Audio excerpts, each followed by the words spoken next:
स्वागत है mythic verse में, जहां कहानियां सिर्फ सुनाई नहीं जाती बल्कि जी जाती हैं।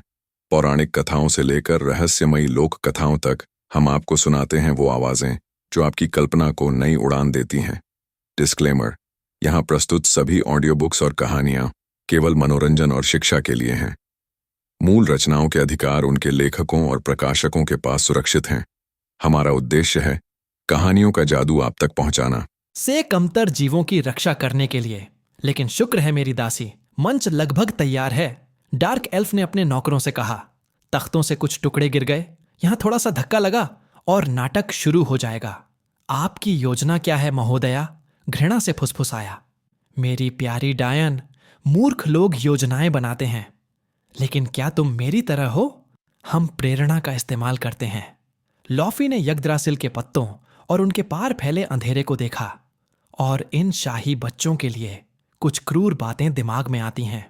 नेस्ट्रॉन के गिरजाघर के अंदर फंसे माधव सूर्यवंशी ने एक जीवित काले चूहे की खाल पर एक जादू का टैटू लगाया। पृष्ठभूमि में उनके एथेनोर उपकरण ने हाइड्रा के रक्त को आसवित किया और परिणाम को अमृत के अपने नए बैच में स्थानांतरित कर दिया। नास्त्रोंत को ईश्वरीय जादू से भेदती आंखों से बचाया गया था, लेकिन गिरजाघर की रक्षा करने वालों के सामने उसके रक्षक भी फीके पड़ गए। हालांकि हेल ने एक बार शहर में टाई की उपस्थिति का पता लगा लिया था, लेकिन यग्द्रसिल की जड़ स्वयं ईश्वरीय जांच से सुरक्षित थी। ओडिन ने यह सुनिश्चित किया था, लेकिन सूर्यवंशी हमेशा के लिए घर में नहीं रह सकता था। बिना किसी ठोस वजह के जितनी देर दुकान बंद रहती, लोग उतने ही ज्यादा सवाल पूछते, खासकर तब जब डायनों के साथ उसकी जादुई लड़ाई ने स्थानीय जंगल को जलाकर राख कर दिया था। हालांकि अगर वह हेल का चुंबन अभी भी सक्रिय रहते हुए बाहर गया, तो उस शापित देवी का हर जिज्ञासु उसे ढूंढ लेगा। हो सकता है कि उन्होंने जांच शुरू कर दी हो। उसे दुकान तक जाने वाली सुरंगों को ध्वस्त कर देना चाहिए, गवाहों को खत्म कर देना चाहिए। वह जीत रही है, प्रमुख।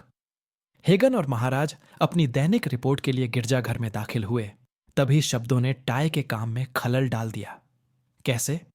कीमियागर ने टैटू पर ध्यान केंद्रित करने से पहले पूछा। हेगन ने समझाया, यह आपको हर चीज पर दोबारा विचार करने के लिए मजबूर करता है। बिना वहां मौजूद हुए भी आपको परेशान करता है।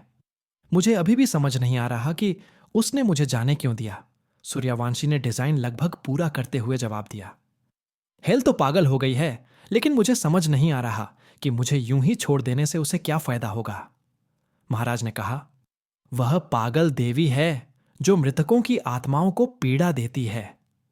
क्रूरता और मनोरंजन किसी भी अन्य कारण से कम नहीं है। वह हमें तब तक भय में जीने पर मजबूर करती है जब तक वह हमला नहीं कर देती। क्या सूर्यवंशी को अपना काम जारी रखने देने में उसे खुशी मिली और फिर उसे पूरा करने से पहले ही मार डाला? मुझे लगता है कि उसका मकसद ज्यादा सांसारिक है, हेगन ने कहा। आप एक प्रलोभन हैं, चीफ। लालच? सूर्यवंशी ने अपने मुखौटे के पीछे से भौहें चढ़ाईं। अब हम जानते हैं कि मधुराज इस सफाई अभियान में बच गया, और उसने अपने निशान इतनी अच्छी तरह छिपाए कि आप, मुखिया, भी उसे ढूंढ नहीं पाए। अगर आप दोनों बच गए तो शायद और भी होंगे। दोनों हेल के खिलाफ काम कर रहे हैं और दूसरे बचे हुए लोगों की तलाश में लगे हैं। उस दुष्ट सूर्यवंशी को यह मानने में झिझक हो रही थी, पर यह सच था। अपने अहंकार में हेल को शायद यह भी लग रहा होगा कि अब जब उसने उसे चिन्हित कर लिया है, तो वह कभी भी उसकी गतिविधियों पर रोक लगा सकती है। तुम्हें लगता है कि वह मधुराज को चाहती है, या कोई भी मरे हुए प्राणी जो अनिवार्य रूप से आपकी ओर आकर्षित होगा? महाराज गंभीर निराशा के साथ बोले, जब ततैया का घोंसला भर जाए तो उसे नष्ट कर देना। क्या उस पर्क को हटाने का कोई तरीका नहीं है? हेगन ने पूछा। जहां तक मुझे पता है ऐसा नहीं हो सकता, लेकिन आप एक प्रतिभाशाली सरदार हैं। कम से कम जहां तक जादू का सवाल है तो। नेक्रोमेंसर ने समझाया, उसका पर्क सीधे मेरी आत्मा में अंकित हो गया था। इसका मतलब है कि जब तक मैं अपने सार को मौलिक रूप से नहीं बदल लेता, मैं उसे हेल के स्पर्श से मुक्त नहीं कर सकता। शुक्र है कि मुझे शायद एक कम जोखिम वाला विकल्प मिल गया। अपना काम पूरा करके सूर्यवंशी ने अपने परिचित चूहे को छोड़ दिया। वह चीख रहा था और उसकी पीठ पर एक चिन्ह चमक रहा था, एक सफेद सांप का टैटू जो अपनी ही पूंछ खा रहा था। सूर्यवंशी ने अपने हैरान परेशान कुलीन वर्ग को बताया, मुझे यह विचार डायनों की मंडली के बंदी सदस्यों का अध्ययन करके आया था। आत्माओं में एक विशिष्ट आभा होती है जिससे डायने स्वाभाविक रूप से अपनी मंडली के जादू का लाभ उठाने के लिए जुड़ जाती हैं। इसलिए मैंने एक जादू का टैटू बनाया जो मेरी अपनी आत्मा के हस्ताक्षर जैसा है। हेगन ने अंदाजा लगाया, फरेब, आह, इसीलिए तो आप चाहते थे कि इन सभी पंथवादियों और जंगली जानवरों को नशीला पदार्थ खिलाकर जमीन के नीचे फेंक दिया जाए। मैं सैकड़ों टैटू से निशान लगाऊंगा और फिर मॉकिंगबर्ड से उन्हें एवलॉन में तस्करी करवा दूंगा। एक छिपे हुए लक्ष्य को ढूंढने की कोशिश करने के बजाय हेल और उसके जिज्ञासु अनगिनत गतिशील पक्षियों का शिकार करेंगे। उसने पहले ही कल्पना कर ली थी कि जब वे एक चिन्हित पक्षी को पकड़ेंगे तो उन्हें कितना आश्चर्य होगा। आखिरकार वे चाल तो समझ जाएंगे, लेकिन वे निर्दोष और दोषी में फर्क नहीं कर पाएंगे। महाराज ने हेगन की तरफ देखा जो अजीब तरह से चुप रहा। जॉम्बी बोल पड़ा, उसे बताइए। यह एक दिलचस्प तरीका है। दुल्लाहन ने अपने शब्द बहुत सोच समझ कर चुने हैं, लेकिन यह एक बेवकूफाना विचार है और बहुत जटिल भी। ऐसा कैसे? माधव ने नकारात्मक प्रतिक्रिया से हैरान होकर पूछा। इससे कम से कम दुश्मन तो भ्रमित होगा ही। और चीफ, हालांकि आपकी जादुई प्रतिभा को कोई नकार नहीं सकता, लेकिन आपकी दूरदर्शिता और सामान्य बुद्धि की कमी मुझे कभी कभी परेशान करती है, हेगन ने कहा। हेल को बस अपने पुजारियों को आपका नाम और आपका रूप रंग बताना होता है। माधव ने प्रतिवाद प्रस्तुत करने के लिए अपना मुंह खोला, लेकिन तभी उन्हें एहसास हुआ कि उनके दूसरे नंबर के अधिकारी की बात में दम है। मेरा सुझाव है, सिर विहीन योद्धा ने आगे कहा, तुम सभी पुरुष मानव पंथियों पर टैटू बनवाओ, लेकिन उनके शरीर का आकार भी बदल दो ताकि वे तुम्हारे जैसे दिखें। फिर आप उन्हें पूरे एवलॉन में फैला दें, जबकि आप नेस्ट्रॉन में सुरक्षित रहें।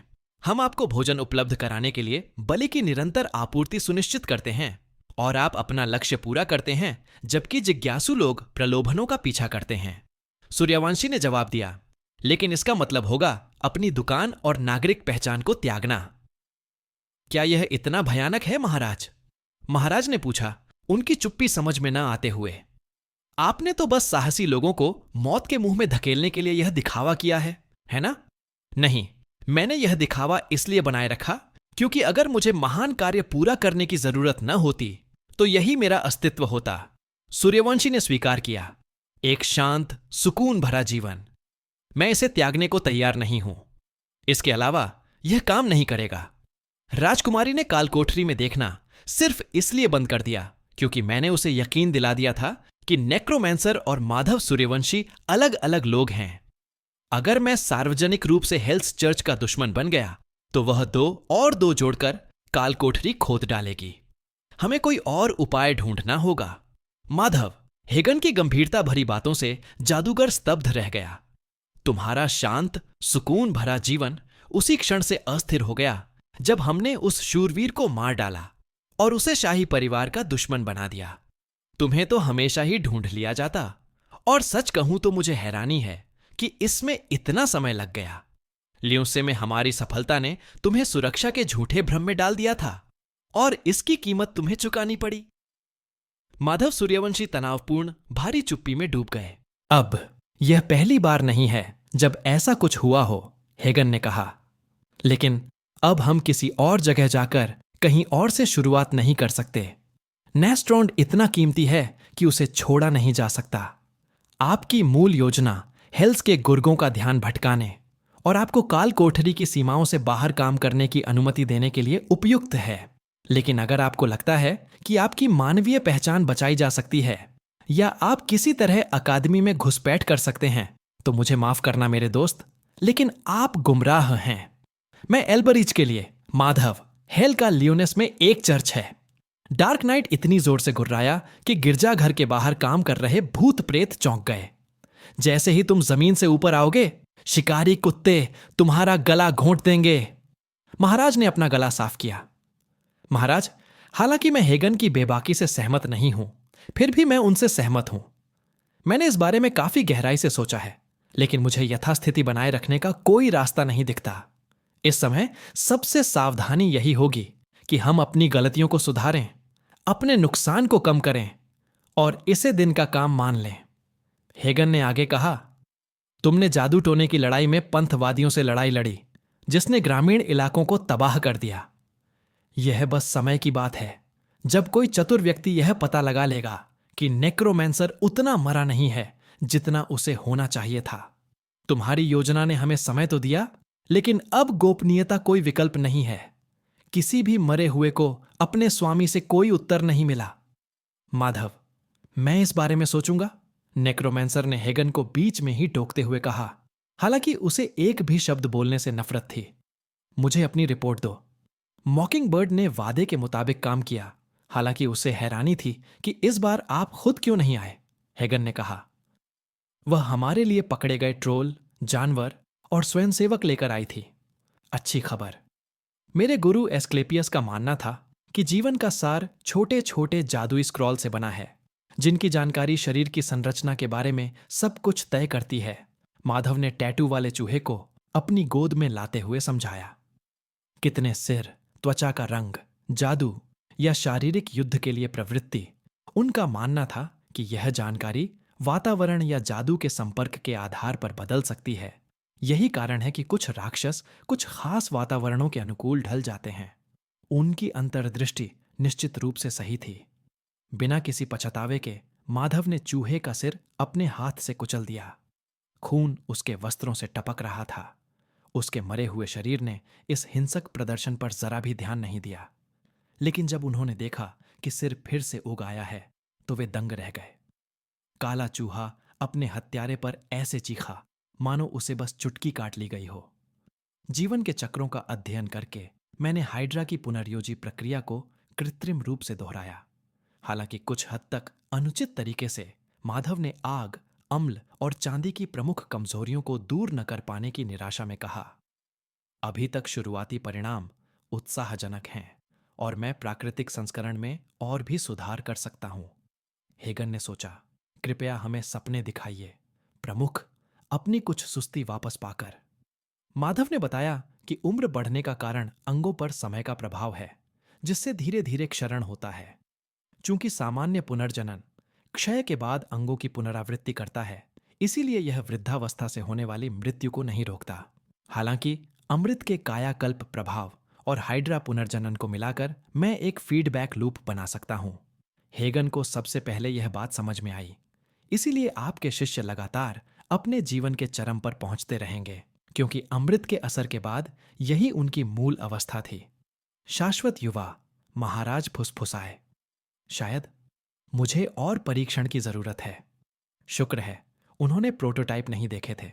जब 5 और से रुकते थे या जब ट्यूमर का फैलाव 10 गुना बढ़ जाता था, तो पुनर्जनन मजेदार नहीं होता था। यहां तक कि यह चूहा भी पूरे झुंड में अकेला जीवित। यह आश्चर्यजनक था कि भारी नुकसान उठाकर भी कोई कितनी प्रगति हासिल कर सकता है। कुछ ट्रोल्स के पुनर्जनन का मुकाबला केवल आग या विशिष्ट परिस्थितियों से ही किया जा सकता है। अक्सर वे हाइड्रा से भिन्न होते हैं। यह पता लगाकर कि कैसे समय के साथ मैं पुनर्जनन प्रक्रिया को इतना बेहतर बनाऊंगा कि इसे कोई रोक न सके। हालांकि फिलहाल सूर्यवंशी वर्तमान अमृत का परीक्षण स्वयं सेवकों पर करेंगे। देखेंगे कि क्या उनमें पर्क्स विकसित होता है, रसायन किस प्रकार प्रतिक्रिया करते हैं। हेगन और महाराज ने बाद में अपनी रिपोर्ट देना जारी रखा, लेकिन उनके पास बताने के लिए कुछ खास नहीं था। पंथवादी शांत हो गए थे। राज्य ने जंगल की आग की जांच के लिए लोगों को भेज दिया था। उन्होंने सीमाओं को सुदृढ़ कर दिया था। यह सब इतना नियमित था कि वॉल्टर का ध्यान भटक गया। भगवान मधुराज ने आपको संदेश भेजा है। जब तक हेगन ने ये शब्द नहीं कहे, सूर्यवंशी ने विस्तार से जानने की इच्छा से पूछा, कहां, कब? मॉकिंगबर्ड ने लॉग्रेस में अपने द्वारा भेजे गए कैलामिटी कल्ट्स से डेथ नाइट के साथ एक मीटिंग तय करने के लिए कहा और उन्होंने उसे यह दिया। महाराज ने अपने वरिष्ठ को एक स्क्रॉल दिया। उस पर एक संदेश लिखा है, लेकिन मुझे उसका कोई मतलब नहीं समझ आया। माधव ने दस्तावेज खोला तो उसमें लॉग्रेस क्षेत्र का एक नक्शा था, जिसके नीचे कुछ शब्द लिखे थे। पेल सरपेंट्स की गुप्त कूट भाषा में निर्देशांक लिखे थे, साथ ही सटीक निर्देश भी। संदेश जिस क्षेत्र की ओर इशारा कर रहा था, फियाना का मकबरा। मधुराज ने आखिरकार उसे ढूंढ ही लिया था, और अगर टाई का शक सही था तो उसका इरादा वहां के निवासियों को मरे हुओं में से जिंदा करने का था। नेक्रोमेंसर को जल्द से जल्द उसे कोई बेवकूफी करने से रोकना था। धिक्कार है। और कुछ? माधव ने पूछा। महाराज ने बताया कि कई भूतों ने दृश्य देखने और आवाजें सुनने की शिकायत की, हेगेंस की तरह। सूर्यवंशी ने जवाब दिया, मुझे पता है क्यों। नेस्ट्रॉन्ड बेहतर शब्द के अभाव में भूतहा है। हां बिल्कुल चीफ, हेगन हंसते हुए बोला, हम सब मरे हुए हैं।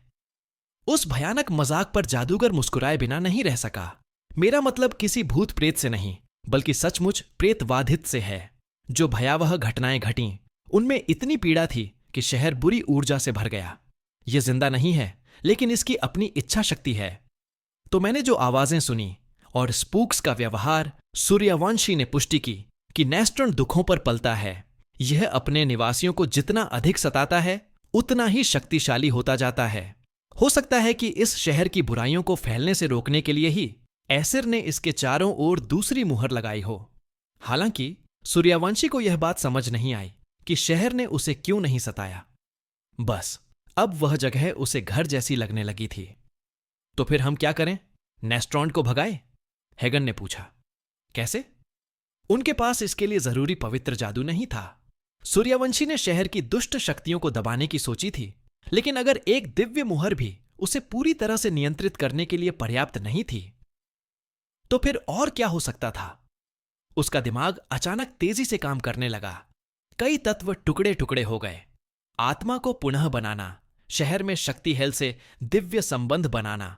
दार्शनिकों ने महान कार्य को पत्थर मारा, लेकिन रक्त की मात्रा के लिए रूपांतरण और पुनर्जन्म की आवश्यकता थी। नेक्रोमैंसर के मन में प्रेरणा की एक कौंध उठी और अचानक ही सब कुछ स्पष्ट हो गया। चीफ, हेगन ने पूछा, मैं उस नजर को पहचानता हूं। आपके पास एक आइडिया है। नेक्रोमैंसर ने कहा, पर्क से छुटकारा पाने का एक तरीका है, और शायद महान कार्य को एक बार में पूरा करना भी है, लेकिन इसमें एक मजबूत मरे हुए में परिवर्तित होना, और इस प्रक्रिया में मेरी आत्मा को नया आकार देना शामिल होगा। चीफ, अगर आप कभी भी और ज्यादा ताकत हासिल कर सकते थे, तो आपने अब तक ऐसा क्यों नहीं किया? क्योंकि इसमें जोखिम है, महाराज ने अनुमान लगाया। अगर अनुष्ठान गलत हुआ तो मेरी आत्मा छिन्न भिन्न हो सकती है। आत्माएं गायब नहीं होती, लेकिन वे खो सकती हैं, और हमेशा के लिए क्षति, क्योंकि इसमें जोखिम है, महाराज ने अनुमान लगाया। अगर अनुष्ठान गलत हुआ तो मेरी आत्मा छिन्न भिन्न हो सकती है। आत्माएं गायब नहीं होती, लेकिन वे खो सकती हैं, और हमेशा के लिए क्षतक, क्योंकि इसमें जोखिम है, महाराज ने अनुमान लगाया, ग्रस्त हो सकती हैं। और अगर यह सही रहा तो तब उसे और शहर को बड़ी कीमत चुकानी पड़ेगी। आधी रात को जब लियोनेस सो गई थी, उसके काफी देर बाद माधव सूर्यवंशी अपनी दुकान पर घूम रहे थे। नेक्रोमैंसर अक्सर सोचता था कि इतने सारे मरे हुए लोग जीवितों की नकल क्यों करते हैं, उन्हीं हरकतों की नकल करते हैं जो वे जीवन में करते थे। मृत्यु शूरवीर दरबार की नकल करते हैं, पिशाच कुलीनों जैसे कपड़े पहनते हैं, भूत अपनी मरे हुए अवस्था को नकारते रहते हैं। अजीवित जीवन और मृत्यु के बीच का वह खोया हुआ पड़ाव था, भाग्य और आत्माओं के चक्र के बंधनों से मुक्त संतुलन की एक अवस्था। भले ही अंकों होने की अपनी कमियां थीं, सूर्यवंशी खुद को ज्यादातर लोगों की तुलना में सच्ची अमृता के एक कदम करीब मानता था। तो फिर उसके इतने सारे मरे हुए रिश्तेदार क्यों जीवन में वापस आने के लिए लालायित थे? अंत में शायद अंकु भी इससे अलग नहीं था। उसने एक अजीब सा नाटक किया ताकि वह उस जीवन को पुनः प्राप्त कर सके जिसे इस अन्यायी दुनिया ने उससे छीन लिया था। अब भी उसे समझ नहीं आ रहा था कि उसने अपनी दुकान पर लौटने, औषधियों की खुशबू सूंघने और अलमारियों के बीच जमी धूल को छूने का इतना जोखिम क्यों उठाया। सूर्यवंशी ने इमारत का हर इंच खुद डिजाइन किया था, हालांकि उन्होंने अपने दिवंगत पिता की अपनी दुकान से प्रेरणा ली थी। सूर्यवंशी यह नहीं समझा पा रहा था कि उसे यह काम क्यों पसंद था। दिनचर्या, आश्चर्यों का अभाव, यह एहसास कि उसने उन चंद लोगों की मदद की जो इसके हकदार थे। लियोनेस वह पहली जगह नहीं थी जहां उसने दुकान खोली थी, हालांकि यह पहली जगह थी जहां उसने कुछ महीनों से ज्यादा समय बिताया था। उस समय उसके पास जीवन शक्ति का कोई स्थायी स्रोत नहीं था, उसे हमेशा घूमते रहना पड़ता था। एक सांप जो लगातार अपनी कैंचुली उतार रहा था, जरा सोचिए, यही वो जगह थी जिसे बचाने के लिए उसने जी जान से लड़ाई लड़ी थी। काल कोठरी की सजा के बाद भी सूर्यवंशी के पास इसे बचाए रखने का कोई तार्किक कारण नहीं था।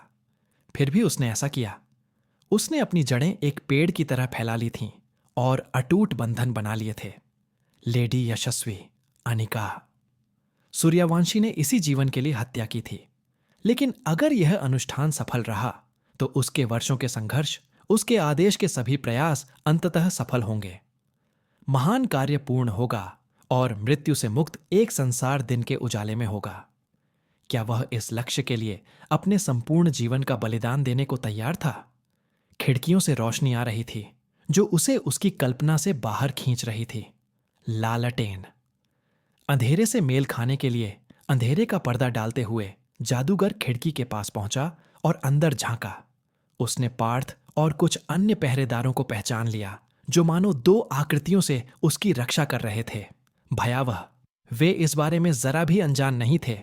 भारी काले प्लेट कवच पहने दो लंबे बिना चेहरे वाले क्रूर लोग, घातक दरांती और मशालें लिए हुए। लपटें उनकी ठंडी आंखों पर रोशनी डाल रही थीं और उनका बाकी चेहरा कैपिरोट हुड के नीचे छिपा हुआ था। हेल के जिज्ञासु, चुड़ैल शिकारी। सूर्यवंशी ने अपना ध्यान केंद्रित किया। उनकी तीक्ष्ण इंद्रियां अधिकांश चर्चा को समझ रही थीं। तुम कर्फ्यू तोड़ रहे हो, पार्थ ने तर्क दिया। अंधेरा होने के बाद कोई बाहर नहीं निकलता। सड़कें सुरक्षित नहीं हैं। उनके एक साथी गार्ड पार्थ ने बताया कि ऐसा नहीं लगता कि उन्हें सुरक्षा की जरूरत है। माफी चाहता हूं, चौकीदारों, हुड पहने व्यक्ति ने कहा। हमें इस इलाके में धर्म के दुश्मन की मौजूदगी का पता चला है। आस्था का दुश्मन? पार्थ ने पूछा। जिज्ञासुओं की पोशाक में कुछ ऐसा था जो उसे बहुत परेशान कर रहा था। उसकी नजर खास तौर पर उनके नुकीले टोपों पर टिकी थी, शायद इसलिए कि वे उसे सार्वजनिक जल्लादों की याद दिला रहे थे। क्योंकि इसमें जोखिम है, महाराज ने अनुमान लगाया। अगर अनुष्ठान गलत हुआ तो मेरी आत्मा छिन्न भिन्न हो सकती है। आत्माएं गायब नहीं होती, लेकिन वे खो सकती हैं और हमेशा के लिए क्षति, क्योंकि इसमें जोखिम है। महाराज ने अनुमान लगाया। अगर अनुष्ठान गलत हुआ तो मेरी आत्मा छिन्न भिन्न हो सकती है। आत्माएं गायब नहीं होती, लेकिन वे खो सकती हैं और हमेशा के लिए क्षतक, क्योंकि इसमें जोखिम है। महाराज ने अनुमान लगाया। ग्रस्त हो सकती हैं, और अगर यह सही रहा तो तब उसे और शहर को बड़ी कीमत चुकानी पड़ेगी। आधी रात को जब लियोनेस सो गई थी, उसके काफी देर बाद माधव सूर्यवंशी अपनी दुकान पर घूम रहे थे। नेक्रोमेंसर अक्सर सोचता था कि इतने सारे मरे हुए लोग जीवितों की नकल क्यों करते हैं। उन्हीं हरकतों की नकल करते हैं जो वे जीवन में करते थे। मृत्यु शूरवीर दरबार की नकल करते हैं। पिशाच कुलीनों जैसे कपड़े पहनते हैं। भूत अपनी मरे हुए अवस्था को नकारते रहते हैं। अजीवित जीवन और मृत्यु के बीच का वह खोया हुआ पड़ाव था। भाग्य और आत्माओं के चक्र के बंधनों से मुक्त संतुलन की एक अवस्था। भले ही अंकों होने की अपनी कमियां थीं, सूर्यवंशी खुद को ज्यादातर लोगों की तुलना में सच्ची अमृता के एक कदम करीब मानता था। तो फिर उसके इतने सारे मरे हुए रिश्तेदार क्यों जीवन में वापस आने के लिए लालायित थे? अंत में शायद अंकु भी इससे अलग नहीं था। उसने एक अजीब सा नाटक किया ताकि वह उस जीवन को पुनः प्राप्त कर सके जिसे इस अन्यायी दुनिया ने उससे छीन लिया था। अब भी उसे समझ नहीं आ रहा था कि उसने अपनी दुकान पर लौटने, औषधियों की खुशबू सूंघने और अलमारियों के बीच जमी धूल को छूने का इतना जोखिम क्यों उठाया। सूर्यवंशी ने इमारत का हर इंच खुद डिजाइन किया था, हालांकि उन्होंने अपने दिवंगत पिता की अपनी दुकान से प्रेरणा ली थी। सूर्यवंशी यह नहीं समझा पा रहा था कि उसे यह काम क्यों पसंद था। दिनचर्या, आश्चर्यों का अभाव, यह एहसास कि उसने उन चंद लोगों की मदद की जो इसके हकदार थे। लियोनेस वह पहली जगह नहीं थी जहां उसने दुकान खोली थी, हालांकि यह पहली जगह थी जहां उसने कुछ महीनों से ज्यादा समय बिताया था। उस समय उसके पास जीवन शक्ति का कोई स्थायी स्रोत नहीं था। उसे हमेशा घूमते रहना पड़ता था, एक सांप जो लगातार अपनी कैंचुली उतार रहा था। जरा सोचिए, यही वो जगह थी जिसे बचाने के लिए उसने जी जान से लड़ाई लड़ी थी। काल कोठरी की सजा के बाद भी सूर्यवंशी के पास इसे बचाए रखने का कोई तार्किक कारण नहीं था। फिर भी उसने ऐसा किया। उसने अपनी जड़ें एक पेड़ की तरह फैला ली थीं और अटूट बंधन बना लिए थे। लेडी यशस्वी अनिका। सूर्यवंशी ने इसी जीवन के लिए हत्या की थी, लेकिन अगर यह अनुष्ठान सफल रहा तो उसके वर्षों के संघर्ष, उसके आदेश के सभी प्रयास अंततः सफल होंगे। महान कार्य पूर्ण होगा और मृत्यु से मुक्त एक संसार दिन के उजाले में होगा। क्या वह इस लक्ष्य के लिए अपने संपूर्ण जीवन का बलिदान देने को तैयार था? खिड़कियों से रोशनी आ रही थी जो उसे उसकी कल्पना से बाहर खींच रही थी। लालटेन। अंधेरे से मेल खाने के लिए अंधेरे का पर्दा डालते हुए जादूगर खिड़की के पास पहुंचा और अंदर झांका। उसने पार्थ और कुछ अन्य पहरेदारों को पहचान लिया जो मानो दो आकृतियों से उसकी रक्षा कर रहे थे। भयावह। वे इस बारे में जरा भी अनजान नहीं थे। भारी काले प्लेट कवच पहने दो लंबे बिना चेहरे वाले क्रूर लोग घातक दरांती और मशालें लिए हुए। लपटें उनकी ठंडी आंखों पर रोशनी डाल रही थीं और उनका बाकी चेहरा कैपिरोट हुड के नीचे छिपा हुआ था। हेल के जिज्ञासु चुड़ैल शिकारी। सूर्यवंशी ने अपना ध्यान केंद्रित किया। उनकी तीक्ष्ण इंद्रियां अधिकांश चर्चा को समझ रही थीं। तुम कर्फ्यू तोड़ रहे हो, पार्थ ने तर्क दिया। अंधेरा होने के बाद कोई बाहर नहीं निकलता। सड़कें सुरक्षित नहीं हैं। उनके एक साथी गार्ड पार्थ ने बताया कि ऐसा नहीं लगता कि उन्हें सुरक्षा की जरूरत है। माफी चाहता हूं चौकीदारों, हुड पहने व्यक्ति ने कहा। हमें इस इलाके में धर्म के दुश्मन की मौजूदगी का पता चला है। आस्था का दुश्मन? पार्थ ने पूछा। जिज्ञासुओं की पोशाक में कुछ ऐसा था जो उसे बहुत परेशान कर रहा था। उसकी नजर खास तौर पर उनके नुकीले टोपों पर टिकी थी, शायद इसलिए कि वे उसे सार्वजनिक जल्लादों की याद दिला रहे थे। आ लगाकर अपने विश्वास को सिद्ध करने के लिए कहा गया था और हमारी प्रार्थनाएं हमें इस क्षेत्र तक ले आईं। हमारा मानना है कि दुश्मन एक ईमानदार नागरिक के भेष में छिपा है। हमें तुरंत तलाशी अभियान। जबकि अधिकांश लोगों को उम्मीद थी कि वह मूल अनुष्ठान का अक्षरशः पालन करेंगे, युवा जादूगर ने इसमें कुछ बदलाव किए। अनावश्यक पंक्तियों को हटाया, कुछ शब्दों का संपादन किया और मंत्रोच्चार को सरल बनाया। सूर्यवंशी का मानना था कि इन बदलावों से सफल रूपांतरण की संभावनाएं बढ़ जाएंगी और जल्द ही उनकी बात सही साबित हुई। ठंडा ताबूत गूंजने लगा। पिघलने का खतरा मंडरा रहा था। फिर भी बर्फ तरल में बदलने के बजाय उसके अंदर फंसी लाश के चारों ओर जम गई, जिससे त्वचा के चारों ओर एक घनी परत बन गई। मांस ठंडी परमाफ्रॉस्ट के साथ मिलकर उसे मौत जैसा नीला बना रहा। उस औरत का पीला सौंदर्य एक भयावह चेहरे में बदल गया। उसकी आंखें काले गड्ढों में और उसका गर्म शरीर एक जमी हुई कंकाल जैसी लाश में। उठो विंटर व्हाइट, माधव ने घोषणा की। औरत ने अपना मुंह खोला। हवा नहीं बल्कि सर्दी की ठंडी सांस ले रही थी। कमरे का तापमान शून्य से नीचे गिर गया और उसकी हड्डियां अप्राकृतिक शक्ति से भर गईं। उसका जीवन भले ही समाप्त हो गया हो, लेकिन उसकी अमृता तो अभी शुरू ही हुई है। एस्क्लेपियस ने वॉल्टर्स का कंधा थपथपाया और उसकी सफलता पर बधाई दी। इस सफल समारोह के साथ सूर्यवंशी प्रशिक्षु से बिरादरी के पूर्ण सदस्य बन गए थे। इतिहास में सबसे कम उम्र के दीक्षांत समारोह में शामिल हुए। बधाई हो। अपने भाईचारे में बेहतर दर्जा पाने के लिए आपका पेल सरपेंट अप्रेंटिस पर्सनल पर्क पेल सरपेंट इनिशिएट में बदल गया है। पीला सर्प आरंभ। सभी नेक्रोमेंसी मंत्रों की लागत आधी हो जाती है। बधाइयां। उसके साथ ही प्रशिक्षुओं ने तालियां बजाईं।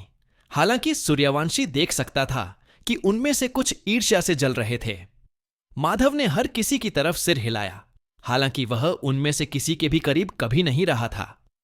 सिटाडेल में 6 साल बिताने के बाद भी उन्हें दूसरों के साथ खुलने में परेशानी होती थी। अब क्या होगा माधव? एस्क्लेपियस ने अपने शिष्य से पूछा, जैसे ही लिच ने उन दोनों को अपने निजी अध्ययन कक्ष में टेलीपोर्ट किया। सामान्य कक्षों के विपरीत लिच के निवास में कोई स्पष्ट निकास नहीं था। काली पड़ चुकी दीवारें चमकदार रूणों और उदास रंगहीन टेपेस्ट्री से सजी थीं। कमरे को बनाने वाले काले पत्थर की दरारें बैंगनी ऊर्जा से स्पंदित प्रतीत होती थीं और सूर्यवंशी को अक्सर भूतिया फुसफुसाहटें सुनाई देती थीं जब वह सुनता था। हड्डियों वाली एक मेज और कुर्सियों के अलावा कमरे में फुसफुसाती हुई अनगिनत अलमारियां थीं। किताबों की जगह सैकड़ों बल्कि हजारों खोपड़ियां रखी थीं। सूर्यवंशी जानता था कि इनमें से हर खोपड़ी में उसके मृत मालिक का ज्ञान छिपा है। एस्क्लेपियस के मामले में मृत लोग कहानियां सुनाते थे। मैं ब्रेन रिलीक्वेरी तक पहुंचना चाहता हूं, ग्रैंड मास्टर, इनिशिएट ने पूछा, जबकि लिच अपने डेस्क के पीछे बैठा था। मुझे भी यही उम्मीद थी। एस्क्लेपियस ने खुद से सिर हिलाया। उस अवशेष गृह में ऐसी पुस्तकें और ज्ञान रखा था जो किसी प्रशिक्षु के लिए उपयुक्त नहीं था। तुम्हें वहां जाने की अनुमति दी जाएगी, लेकिन तुमने मेरे प्रश्न को गलत समझा। मैंने पूछा था कि तुम किस मार्ग पर चलना चाहते हो। अमृता का कौन सा मार्ग है? दीक्षा प्राप्त करने के लिए एक प्रशिक्षु को गुरु के प्रायोजन और अनुमोदन की आवश्यकता होती थी, जबकि दीक्षा प्राप्त लोग तब गुरु बनते थे जब वे महान कार्य में एक मील का पत्थर जोड़ते थे, अमृता की ओर एक नया मार्ग खोजते थे। अधिकांश लोग नेक्रोमेंसर थे, जिन्होंने मरे हुए प्राणियों के एक विशिष्ट रूप की खोज की थी, लेकिन सभी नहीं। विशेष रूप से मिस्ट्रेस एसेनाथ ने अपने शरीर को अपूर्ण क्लोनों और आत्मा विहीन शरीरों में स्थानांतरित करके अपने जीवन को बढ़ाने का एक तरीका खोज लिया था। इस तरह संगठन ने नवाचार, रचनात्मकता और लीक से हटकर सोचने को प्रोत्साहित किया। आपके पास असाधारण रूप से दुर्लभ जादुई प्रतिभा परख है, एस्क्लेपियस ने अपने शिष्य की प्रशंसा की। वृद्ध मरे हुए व्यक्ति को अपने शिष्य की प्रगति पर लगभग पितातुल्य गर्व महसूस हो रहा था। पिछले 6 वर्षों में जब से उसने उसे खंडहरों और लाशों के बीच पाया था। पूरे राज्य में इसे प्राप्त करने वाले हम केवल 5 हैं। एक बार जब आप पर्याप्त स्तर प्राप्त कर लेते हैं, तो आपके पास लिच्चडम प्राप्त करने के अन्य लोगों की तुलना में बेहतर अवसर होंगे। सूर्यवंशी ने स्वीकार किया। मैंने इस पर गंभीरता से विचार किया है, लेकिन मैं अमृत्व के अन्य रूपों की खोज करना पसंद करूंगा। मुझे उम्मीद है कि मुझे कोई ऐसा मिल जाएगा जो हेलहेम और मिडगार्ड के बीच अपनी इच्छानुसार यात्रा कर सके। आत्माओं की शारीरिक तस्करी के लिए? लिच ने पूछा। उसके प्रशिक्षु ने सिर हिलाया। दिलचस्प है। मुझे यकीन नहीं है कि ऐसा कभी हुआ है, लेकिन ऐसी खोज आपको निश्चित रूप से मास्टर के पद तक पहुंचा देगी। सूर्यवंशी ने लिच के पुराने ज्ञान भरे शब्दों में से एक को उद्धृत करते हुए कहा, यात्रा की तुलना में शीर्षक कम मायने रखता है, और इस मामले में गंतव्य, आत्माओं के चक्र को तोड़ने का तरीका समझने का इससे बेहतर तरीका और क्या हो सकता है कि हम सीधे परलोक की खोज करें। उसके शब्द उसके गुरु को खुश भी कर रहे थे और चिंता भी। मैंने हेलहेम में उसके एक कन्वर्जेंस के दौरान तुम्हारे जन्म से बहुत पहले उसका पता लगाने की कोशिश की थी, लोकी के जेल से भागने के अंतहीन प्रयासों में से एक। मैंने मुश्किल से उस जगह से एक कदम आगे बढ़ाया था कि हेल का शिकारी कुत्ता गार्म मुझ पर टूट पड़ा और मुझे पीछे धकेल दिया। शायद घुसपैठ का कोई और सूक्ष्म तरीका काम करेगा, जैसे हेलहेम के अंदर एक मरे हुए इंसान बन जाना, विलंबित अवधि के माध्यम से। दोनों ने इस कर्तव्य के पीछे के जादुई सिद्धांत पर कुछ देर तक बहस की। लिच ने सावधानी से इस प्रस्ताव में रुचि दिखाई। अंततः एस्क्लेपियस स्वतंत्र सोच का पक्षधर था और इसलिए सूर्यवंशी को अपनी मर्जी से काम करने दिया, बशर्ते वह हेल का ध्यान आदेश की ओर न खींचे। एस्क्लेपियस ने कहा, उसके चर्च ने पहले ही 3 बार पुराने राजा से धर्माधिकरण की अनुमति मांगी थी, जिसे उसने अपनी महान बुद्धि से अस्वीकार कर दिया था। नए राजा सिगफ्रीड से हमें आशा है कि वह अपने पिता की नीतियों पर पुनर्विचार नहीं करेगा। क्या आप चिंतित हैं, ग्रैंड मास्टर? सूर्यवंशी ने पूछा। बड़े लिच का नश्वर राजनीति के बारे में चिंतित होना असामान्य था। मेरे सहकर्मी कालरा आमतौर पर मुझे शाही फैसलों की जानकारी पहले ही दे देते हैं, लेकिन पिछले कुछ समय से वे चिंताजनक रूप से चुप हैं। ग्रैंड मास्टर ने अपने प्रशिक्षुओं की चिंताओं को खारिज कर दिया है। इस बारे में चिंता मत करो और अपने शोध पर ध्यान केंद्रित करो। एक दीक्षित के रूप में तुम्हें एक निजी प्रयोगशाला और धन दिया जाएगा। अंततः सूर्यवंशी को पूर्ण स्वायत्तता प्राप्त होगी। वह विशेष रूप से जादू के डायबोलिज्म स्कूल का अन्वेषण करने और अपने एल्केमिस्ट वर्ग को बढ़ावा देने की आशा रखता था। युवा जादूगर को यह आभास था कि यह किसी न किसी समय उसके नेक्रोमेंसर स्तरों के साथ अच्छी तरह से तालमेल बिठाएगा। ग्रैंड मास्टर, क्या मैं आपसे एक प्रश्न पूछ सकता हूं? एक निजी प्रश्न?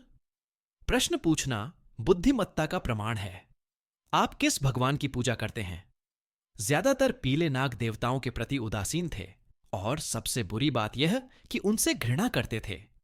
सूर्यवंशी को यह अजीब लगा कि उनका नेता अपवाद था। एस्क्लेपियस चुपचाप सूर्यवंशी को घूरता रहा, जिससे युवा जादूगर असहज हो गया। क्या उसने अपनी सीमा लांघ दी थी? तुम्हें क्या लगता है कि मैं किसी देवता की पूजा करता हूं, युवक? आपके पास स्टाफ मास्टर पर्क है, लेकिन मुझे पता है कि कोई भी नेक्रोमेंसी क्लास इसे प्रदान नहीं करती। सूर्यवंशी ने खुद समझाया। मुझे पता है कि केवल बैटल मेज या प्रीस्ट क्लास ही इसे प्रदान करती हैं। फिर भी आपने बैटल मेज क्लास से जुड़े पर्क का कोई संकेत नहीं दिया। शार्प एस्क्लेपियस ने टिप्पणी की। तुम सही कह रहे हो, नौजवान। मेरे पास पुजारी प्रकार के स्तर जरूर हैं, हालांकि मेरा मूल धर्म बहुत पहले ही भुला दिया गया है, जैसे मेरी मातृभूमि। अगर तुम जानना चाहते हो तो मेरा पंथ एसिर और वानिर के एकीकरण और एवलोन के निर्माण से भी पहले का है। जिस एसिर से मैं वर्तमान में अपनी शक्ति प्राप्त करता हूं, वह प्राणी नहीं है जिसकी मैं पूजा करता हूं। वह बस मुझे अपना संरक्षण प्रदान करता है जब तक हमारे हित एक जैसे हैं। स्थिति सूर्यवंशी की सोच से भी ज्यादा जटिल लग रही थी। तुमने देवता क्यों बदले? कौन सा देवता तुम्हें संरक्षण देता है? मुझे नहीं पता था कि कोई असीर हमारे मुद्दे से सहानुभूति रखता है। लिच ने एक गहरी गहरी हंसी निकाली। प्रश्न में कुछ ऐसा था जो उसे बहुत मजेदार लगा। किसी दिन मैं तुम्हें बता दूंगा, लेकिन अभी के लिए यह मेरे स्वामी और मेरे बीच ही रहेगा। लोग्रेस क्षेत्र में स्थित ब्लैक सिटाडेल एक स्थान होने के साथ साथ एक निर्जीव प्राणी भी था। बाहर से किला ग्रामीण इलाकों पर मंडराते स्याही काले पत्थरों के एक दांतेदार शिखर जैसा दिखता था।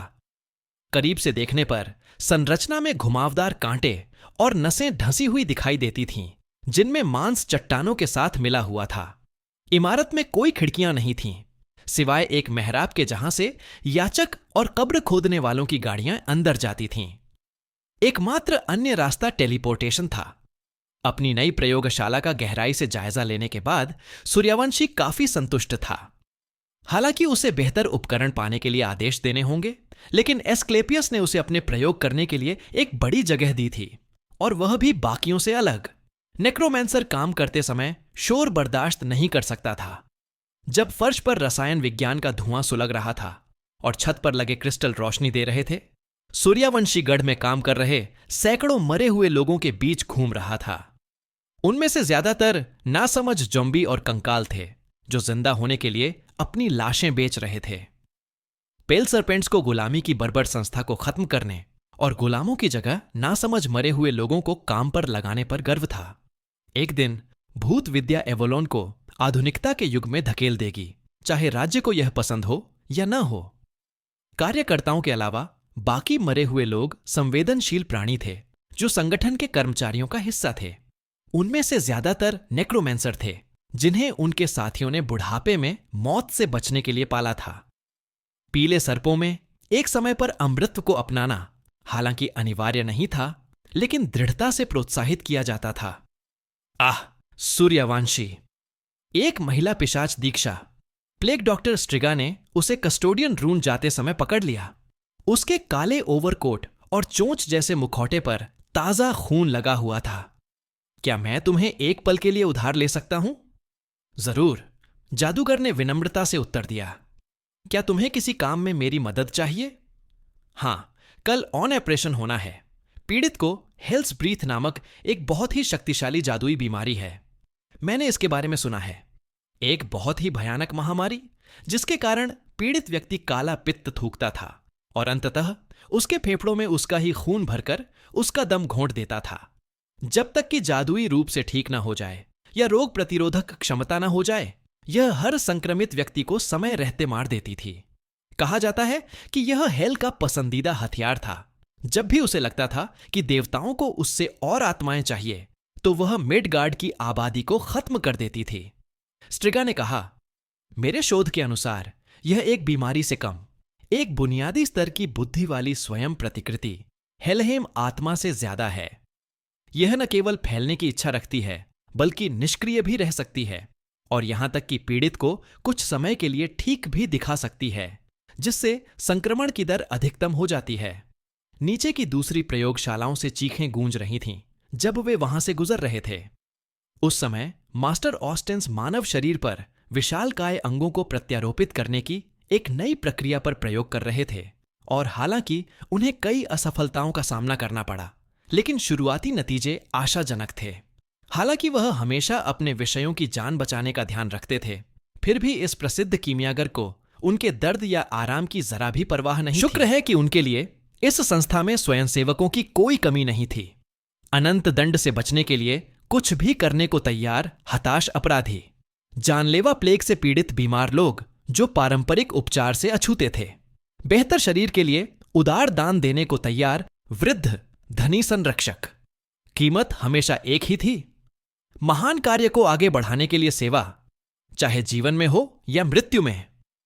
हेल्स के प्रभाव को कम करने के लिए मैं अपनी बनाई एक कृत्रिम आत्मा का प्रयोग करूंगा, स्ट्रिगा ने समझाया। लेकिन पीड़ित को रोग की गति धीमी करने के लिए कीमिया सस्पेंडेड एनिमेशन में रखा गया था और मुझे चिंता है कि इससे शरीर का रासायनिक संतुलन बिगड़ सकता है। इस प्रक्रिया की निगरानी के लिए एक अतिरिक्त कीमियागर की मौजूदगी से एक जान बच सकती है। कल सुबह? सूर्यवंशी ने पुष्टि के लिए पूछा। डॉक्टर ने सिर हिलाया। मुझे मदद करके खुशी होगी, धन्यवाद। अगर नतीजे उल्लेखनीय रहे तो शायद हम आम जनता में एक उपचारात्मक भावना का संचार कर सकें और प्लेग को हमेशा के लिए मिटा सकें। हेल जरूर कुछ और भी बनाएगा, लेकिन यह चिकित्सा जगत के इतिहास में एक बड़ा मील का पत्थर साबित होगा। सूर्यवंशी ने डॉक्टर को अलविदा कहा। स्ट्रिगा अपनी प्रयोगशाला में लौट गई, जबकि नेक्रोमेंसर एक दीवार पर खुदे बैंगनी सर्पाकार रून तक पहुंच गया। उसे छूते ही सूर्यवंशी ने एक बैंगनी टोपधारी भूत को बुलाया। उसने पूछा, मैं मस्तिष्क अवशेष तक पहुंचना चाहता हूं। भूत ने कोई संकेत नहीं दिया कि उसने अनुरोध सुना है, लेकिन उसकी बाईं ओर की एक दीवार ढह गई, जिससे एक छिपी हुई सीढ़ी दिखाई दी। इसके मूल वास्तुकार होने के नाते ये संरक्षक इसकी नींव से ही काले गढ़ में भटकते रहे थे। जब इमारत पूरी होने वाली थी तो उन्होंने दीवारों के अंदर जिंदा दफन होने की प्रार्थना की, ताकि उनकी आत्माएं एक दिन इस महान कार्य को पूरा होते हुए देख सकें।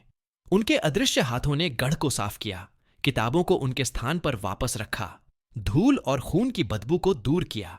समय के साथ उन्होंने संरचना पर एक हद तक नियंत्रण प्राप्त कर लिया था। कहीं से भी गलियारे और सीढ़ियां बना ली थीं, कमरों को पुनः व्यवस्थित कर दिया था आदि। वे केवल आमंत्रित अतिथियों को ही बिना रोक टोक आने जाने की अनुमति देते थे तथा घुसपैठियों को रोक देते थे। सूर्यवंशी 15 मिनट से ज्यादा सीढ़ियां चढ़ने के बाद 2 विशाल 30 फुट ऊंचे घुमावदार रूणों से ढके दरवाजों तक पहुंचा। नेक्रोमेंसर ने उन्हें छुआ तो दरवाजे खुल गए और वह समाधि कक्ष में प्रवेश कर गया। यह संग्रह भूतिया कैंडेलब्रा से जगमगाते एक अस्थि श्वेत विस्तार जैसा प्रतीत होता था। आधी अलमारियां किताबों से भरी थीं और आधी गहरे बैंगनी रंग की क्रिस्टलीय गोलियों से। पेल सर्पेंट्स द्वारा विकसित ये उपकरण दूर संवेदी जानकारी संग्रहित कर सकते थे और इनसे परामर्श करने वाले किसी भी व्यक्ति को चित्र, शब्द और ज्ञान प्रदान कर सकते थे। समय के साथ ब्रदरहुड का उद्देश्य कागज को पूरी तरह से समाप्त करना और संपूर्ण पुस्तकालयों की सामग्री को एक ही गोली में संग्रहित करना था। हॉल के बीचों बीच एक हाथी के आकार का विशाल मस्तिष्क रखा था, जिसे एक रसायन विज्ञान के मिश्रण में सुरक्षित रखा गया था। जो लोग मर गए थे और मरे हुए के रूप में पुनर्जीवित नहीं हो सके या नहीं होना चाहते थे, या जिनकी अंतिम मृत्यु हो गई थी, उनका मस्तिष्क निकालकर उस अवशेष गृह में रख दिया जाता था। उनका मस्तिष्क उनके पूर्वजों के मस्तिष्क के साथ जुड़ जाता था और उनका ज्ञान आने वाली पीढ़ियों के लिए सुरक्षित रहता था। स्वागत है, दीक्षार्थी सूर्यवंशी। लाइब्रेरियन ने विनम्रता से सूर्यवंशी का अभिवादन किया। कीड़ों जैसे पंखों वाला एक लंबा चौड़ा दुबला पतला अस्थि दैत्य वह लाल रंग के वस्त्र पहने हुए था और अपनी मेज के पीछे एक स्क्रॉल पर रहस्यमय शब्द लिख रहा था। क्या आप किसी खास चीज की तलाश में हैं? हेलहेम और मिडगार्ड के साथ इसके अभिसरण पर जानकारी। बाईं ओर दूसरी पंक्ति, भविष्यवाणी संग्रह के बगल में नीचे से शुरू करने पर तीसरी शेल्फ। लेखक ने अपने काम पर लौटने से पहले उस ओर इशारा किया। जैसे ही वह पास से गुजरा, सूर्यवंशी ने पहचान लिया कि यह पुस्तक लेसर लेमेगेटन, जो शैतानवाद पर एक ग्रंथ है, का एक अधूरा अंश है। एस्क्लेपियस ने जरूर उस दानव से इसकी एक प्रतिलिपि बनाने के लिए कहा होगा। टाई को तब बहुत आश्चर्य हुआ जब उसने मधुराज को उस जगह पर पहले से ही मौजूद पाया जो एक महिला मम्मी के साथ एक शिलाखंड से भी भारी ग्रिमोयर पढ़ रहा था। एक बार उस शूरवीर ने अपना हेलमेट नहीं पहना था। उसके काले कवच के बिल्कुल विपरीत उसके बाल सूरज की तरह सुनहरे थे और उसकी आंखें नीलम जैसी। 40 की उम्र पार करने के बाद भी वह काफी सुंदर बना रहा। माधव, यहां तुमसे मिलकर बहुत अच्छा लगा, मर्ड्रॉट ने उसे सलाम किया। तुम्हारी दीक्षा पर बधाई। सोचो तो अभी सिर्फ 6 साल ही हुए हैं। आपके मार्गदर्शन के बिना मैं इतनी दूर तक नहीं पहुंच पाता, भगवान मधुराज। सूर्यवंशी ने गहराई से प्रणाम किया। हालांकि उसके माता पिता की जगह कोई नहीं ले सकता था, फिर भी उसने हमेशा शूरवीर को प्रतिस्थापन के चाचा के रूप में माना था। मधुराज हमेशा बुद्धिमानी भरी सलाह का स्रोत थे। इतना औपचारिक होने की जरूरत नहीं है मेरे दोस्त। शूरवीर ने उसकी पीठ थपथपाई। अब हम भाई भाई हैं। बगल में बैठी मम्मी फुसफुसाई। भाइयों? सूर्यवंशी ने उसकी बात सुनकर भौहें चढ़ाईं, क्योंकि उसने उसे कोई नासमझ नौकरानी समझ लिया था। मधुराज ने जवाब दिया, यह वही लड़का है जिसके बारे में मैंने तुम्हें बताया था, जिसे एस्क्लेपियस ने 6 साल पहले अपने साथ रखा था। मैंने देखा कि मम्मी कर्कश स्वर में बोल रही हैं और प्रत्येक शब्द को स्पष्ट रूप से बोलने में संघर्ष कर रही हैं। सूर्यवंशी ने उसे सिर से पैर तक देखा और महसूस किया कि उसने इस औरत को पहले कभी नहीं देखा था। एक मम्मी होने के बावजूद वह बेहद अच्छी तरह से संरक्षित थी, यहां तक कि उसकी त्वचा के कुछ हिस्से, सफेद आंखें और लंबे काले बाल भी बचे हुए थे। हालांकि वह किसी जीवित व्यक्ति की तरह नहीं दिख रही थी, लेकिन वह उन कंकालों से बिल्कुल अलग थी जो आमतौर पर उसके जैसे ही बनते थे, और उसके चेहरे से वह जीवित रहते हुए सचमुच शानदार रही होगी। उसके शरीर को पट्टियां पट्टियां बनाए हुए थीं और उन्नत जादुई प्रतीक उसके शरीर को समय के कहर से बचाए हुए थे। जिस तरह से वह खुद को प्रस्तुत करती थी, उससे जादूगर को एक गरिमामय सावधान योद्धा की याद आ जाती थी। मैं माधव सूर्यवंशी हूं, नेक्रोमेंसर ने मम्मी को नमस्ते कहा। मुझे नहीं लगता कि हम कभी मिले हैं। महिला ने एक शब्द बोलने की कोशिश की, लेकिन सही आवाज निकालने में उसे दिक्कत हो रही थी।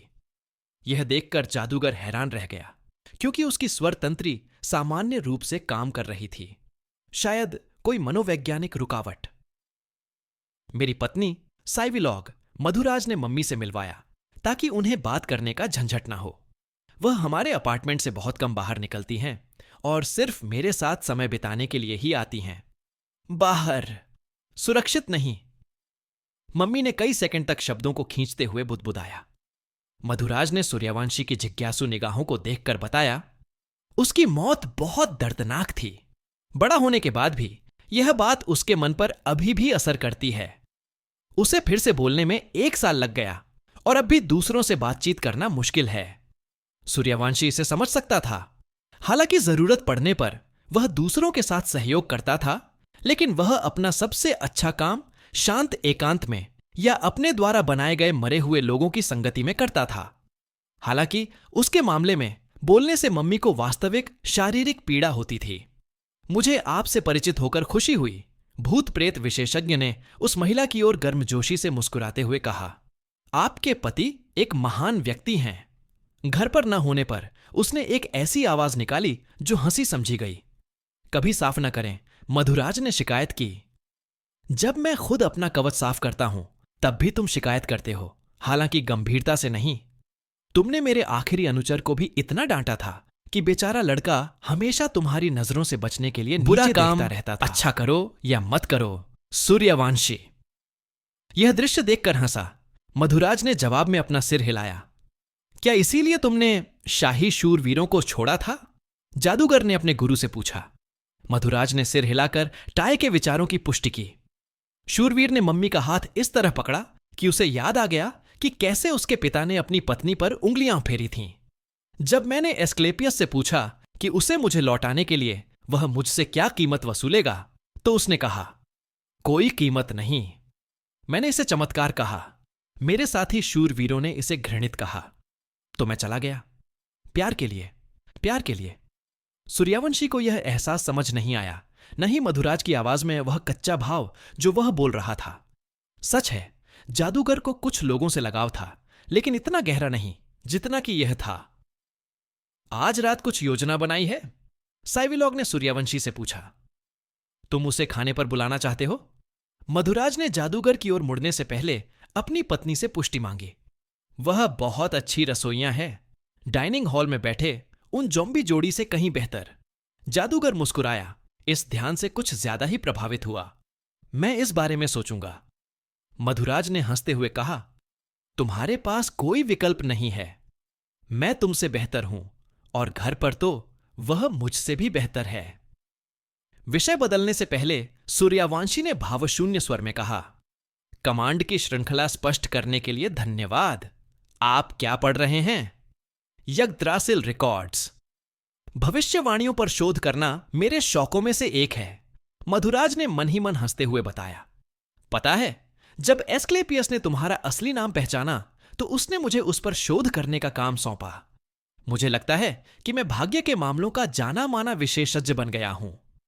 उसका असली नाम, वह नाम जिससे यग्द्रासिल उस जादूगर को जानता था, और उसके भविष्य सूचक अभिलेख।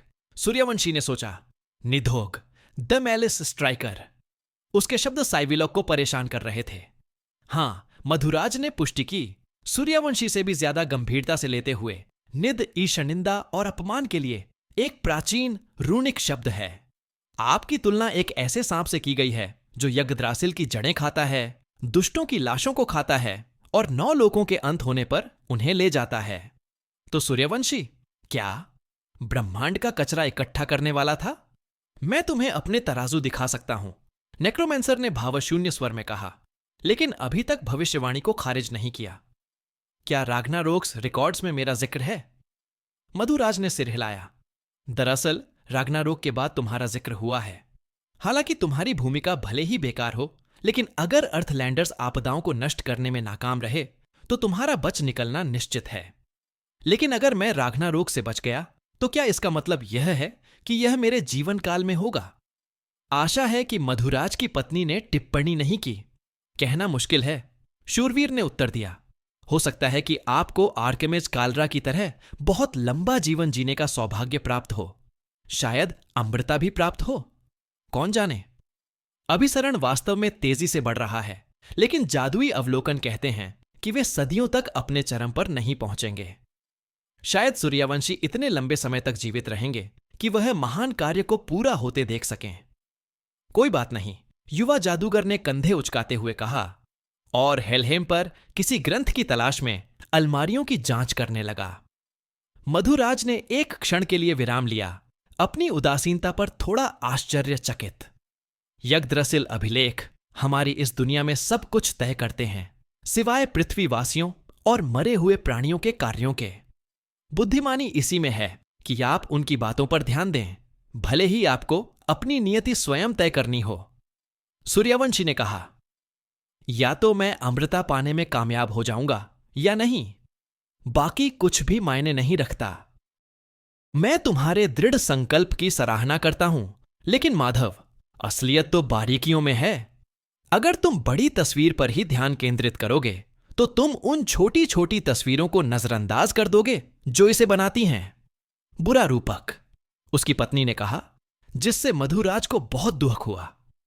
लेकिन शूरवीर ने स्वयं को संभालने से पहले अपना चेहरा पीछे खींच लिया। हम? सूर्यवंशी ने भौहें चढ़ाईं। मुझे आज भी एस्क्लेपियस की प्रतिक्रिया याद है, जब उसने तुम्हारा असली नाम पहचाना था। मैं उसे 1 दशक से भी ज्यादा समय से जानता हूं, लेकिन मैंने उसे कभी इस रूप में नहीं देखा। वह विजयी लग रहा था, एक चलता फिरता कंकाल, जितना उत्साहित हो सकता है। शूरवीर उस युवा की ओर मुस्कुराया। मुझे लगता है कि वह तुमसे बड़ी बड़ी उम्मीदें रखता है। सूर्यवंशी शर्मिंदगी से लाल हो गया, जिससे दोनों खुश हो गए। अगर आप किस्मत के बारे में सबसे ज्यादा जानते हैं तो हेल का क्या होगा? यदि जादूगर उसकी प्रेरणाओं या वास्तविक प्रकृति को समझ पाता तो शायद वह आत्माओं के चक्र में कोई दरार ढूंढ पाता। मधुराज ने कहा, मैं तो यही ढूंढ रहा था। कहा जाता है कि हेलहेम से बचकर उसके पिता लोकी मृतकों की एक सेना का नेतृत्व करेंगे, जबकि उसका कुत्ता गार्म एसिड देवता टायर को मार डालेगा और खुद भी एसिड देवता टायर द्वारा मारा जाएगा। हालांकि हेल खुद राग्नारोक में भाग नहीं लेती और बाद में उसका जिक्र भी नहीं होता। उसकी पत्नी फुसफुसाई, बच जाओ, नई दुनिया में मौत। शायद, या शायद उसने ओडिन के साथ अपने समझौते का सम्मान किया, जबकि आत्मा का उल्लंघन किया। खुद किसी का पक्ष नहीं लिया, बल्कि अपनी सेनाएं भेजकर ब्रह्मांड को तहस नहस करने में मदद की, ताकि हेलहेम को आत्माओं से भर सके। व्यवस्था का एक पक्ष है और अराजकता का भी, लेकिन हेल किसी के साथ नहीं खड़ी है। धमाका। टाई की आंखें सफेद हो गईं, जैसे एक धमाके ने उसे एक शेल्फ से टकरा दिया हो। उसके कान एक पल के लिए बहरे हो गए। उसकी पीठ किताबों और टैबलेट्स से टकरा रही थी। शॉकवेव ने किसी की भी हड्डियां तोड़ दी होती, लेकिन शुक्र है कि सूर्यवंशी को अन्य लोगों की तुलना में अधिक एचपी और जीवन शक्ति का उपहार मिला था। जब उसे होश आया तो नेक्रोमेंसर ने खुद को धुएं से लदे एक विशाल शिलाखंड के सामने पाया।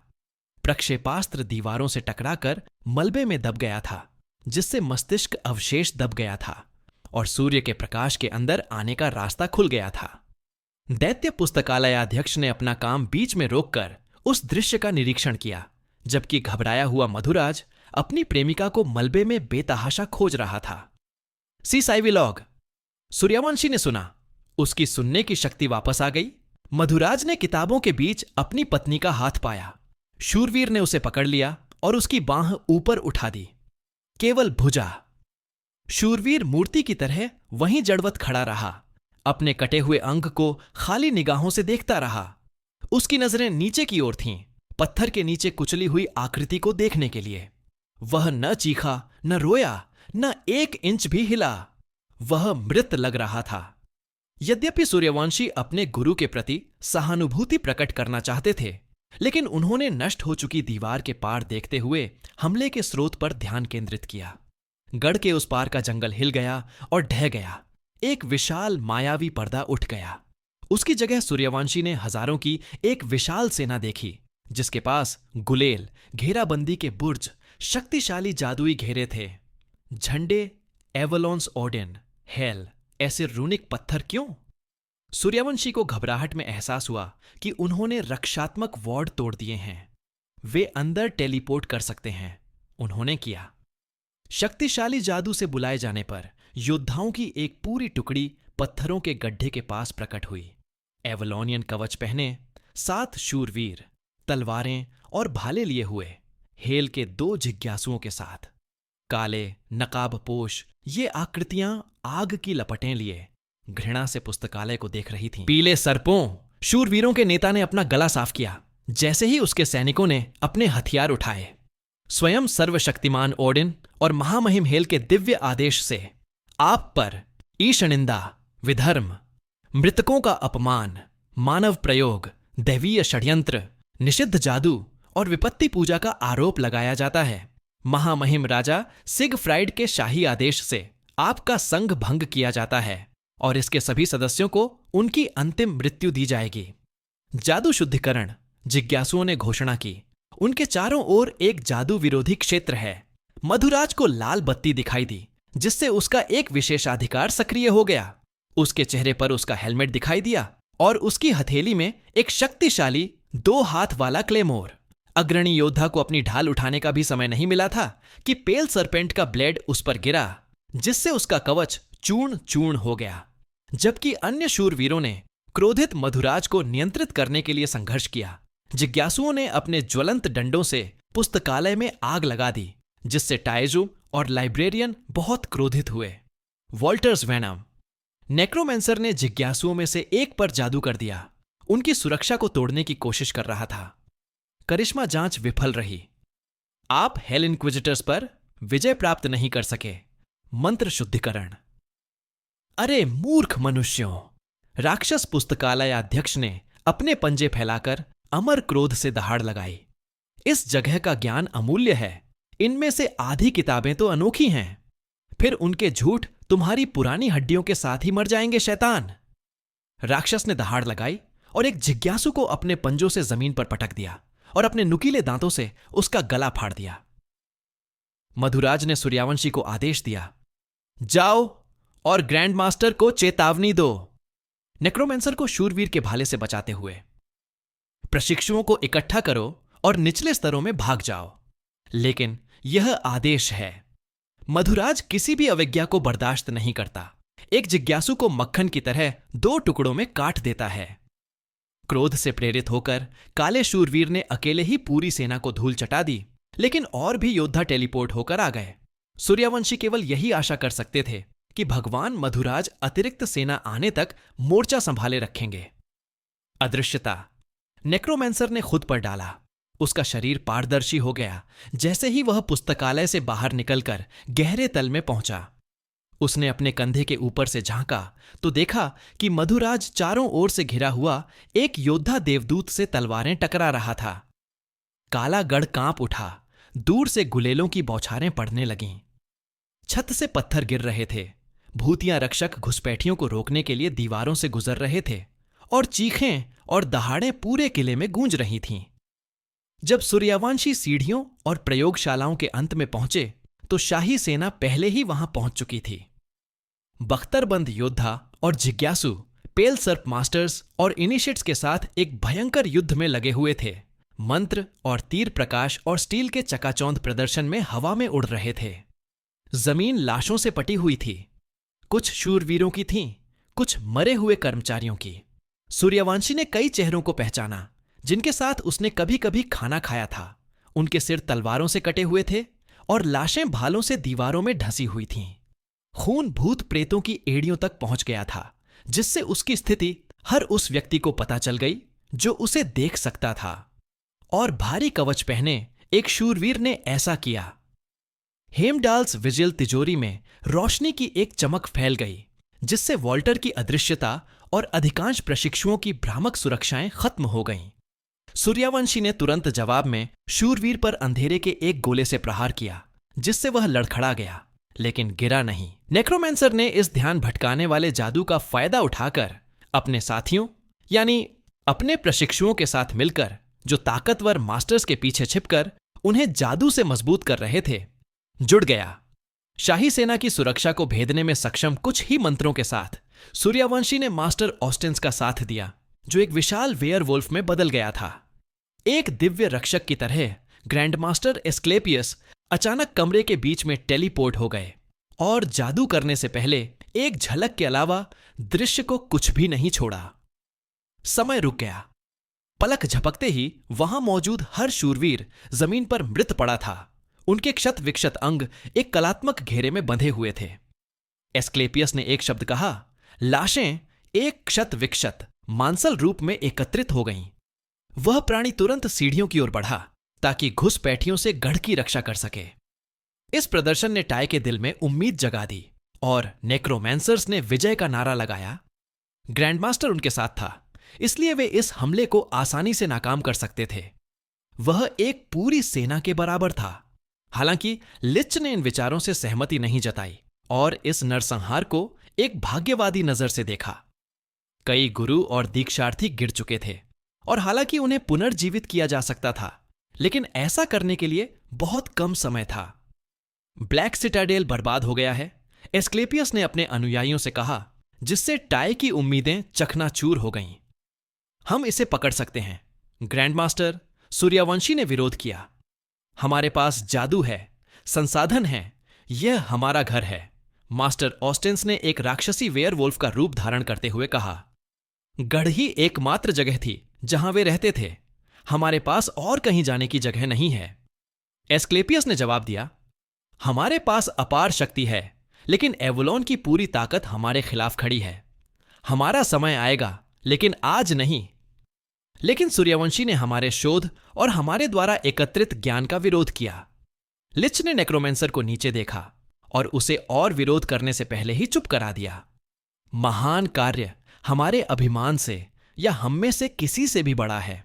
महान कार्य जारी रहना चाहिए, भाईचारा कायम रहना चाहिए। समझ रहे हो इनिशिएटिव?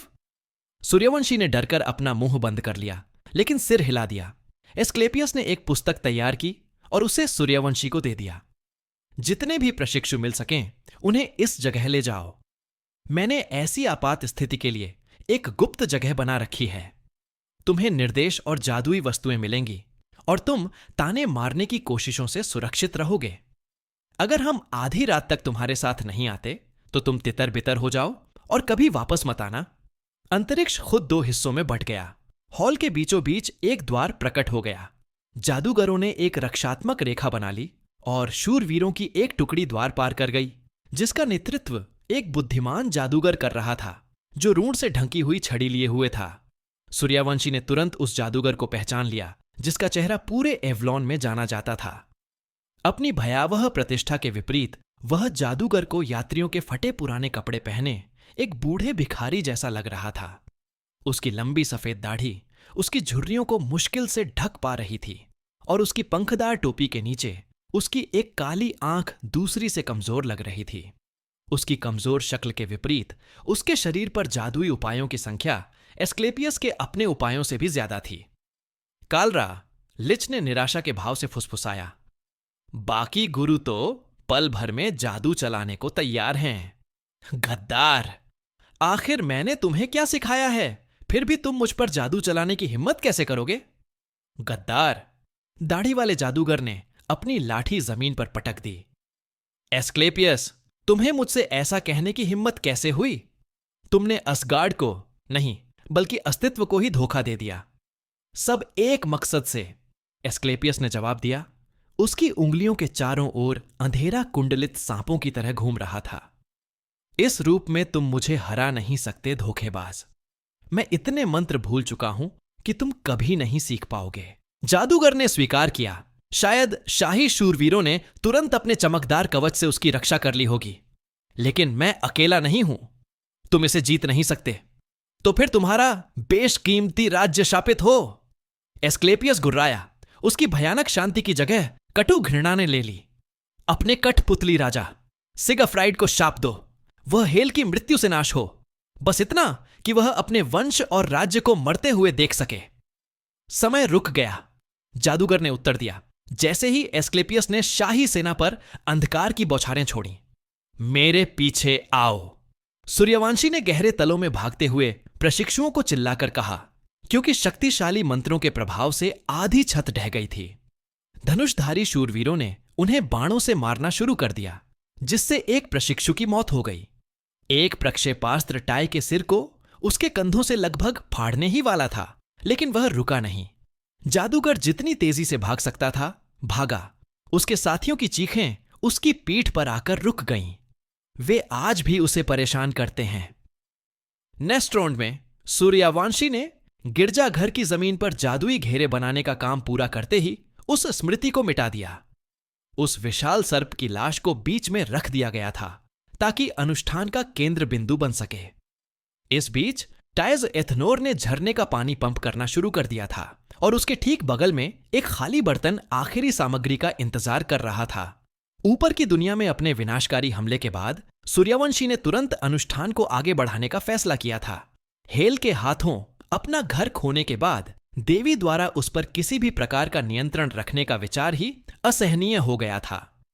पहली बार घर से बेदखल होना मजेदार नहीं था और दूसरी बार भी उतना ही दुखदाई था। शुक्र है कि सूर्यवंशी अपनी दुकान को कालकोठरी से जोड़ने वाली गुप्त सुरंगों को ध्वस्त करने में कामयाब रहा और पूछताछकर्ताओं द्वारा उसका दरवाजा तोड़ने से पहले ही उसने जल्दी से कोई भी आपत्तिजनक चीज हटा दी। हालांकि वह बिना देखे नेस्ट्रोंड वापस भाग गया था, लेकिन इस अनुभव ने अंकों के मुंह में एक खट्टा कड़वा स्वाद छोड़ दिया था। वह जल्द ही हेल को उसके ही सिक्के से आरण चुका देगा। कुछ तैयारी कर रहे हो डार्लिंग? बिल्कुल सही समय पर। लॉफी, सूर्यवंशी ने जमीन पर चिपकी हुई हड्डियों से हवा का रासायनिक प्रतीक बनाते हुए कहा, मैं जल्द ही एक बेहतरीन प्रयोग करूंगा। क्या इसीलिए तुमने इन सभी गर्म खून वाले कैदियों को बाहर इकट्ठा किया है? राक्षसी ने सोचा। हेगन और बाकी सभी ने सभी पंथवादियों, ट्रोल्स और बंदियों को गिरजाघर के बाहर इकट्ठा किया था, उन्हें बांधकर और नशीले पदार्थों के प्रभाव में। हां, मुझे तुम्हारी मदद की जरूरत पड़ सकती है, लेकिन चलो तुम्हारी रिपोर्ट से शुरुआत करते हैं। यह तुम्हारा आखिरी मौका है, यह बात अनकही रह गई। मोहिनी राजकुमारी को मारने का सही मौका नहीं ढूंढ पाई। लॉफी ने उसके मुंह पर झूठ बोला, लेकिन वह जल्द ही ऐसा करने की स्थिति में होगी और मैंने मधुराज के बारे में रोचक जानकारी जुटाई और तुमने इसे बर्बाद कर दिया। अच्छा, सूर्यवंशी ने दोनों हाथ पीछे करके उसकी ओर देखते हुए कहा, मुझे डर है कि आज मुझे तुम्हारी मदद की जरूरत पड़ेगी। ओह, क्या मुझे बाहर तुम्हारी वेदी पर बंदियों का खून बहाना पड़ेगा? आपके मामले में अंकु अपने विश्वासघाती भोजन पर मुस्कुराया। कुछ क्रूर बात दिमाग में आती है। लॉफी एक बेहतरीन अभिनेत्री थीं। यह बात उनके लिए श्रेयस्कर थी। यह उनके लिए एक बेहतरीन तनाव परीक्षा रही होगी और उन्होंने पूरी तरह से भ्रम का नाटक किया।